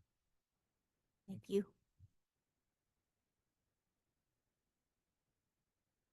Hey, so are we ready to adjourn? Just one more Oh, comment. yes. I wanted to congratulate our new president on efficient management of a pretty substantial agenda. Thank you. Good job. It's good to have you there. Thank you. Good to be here. Okay. It's adjourned.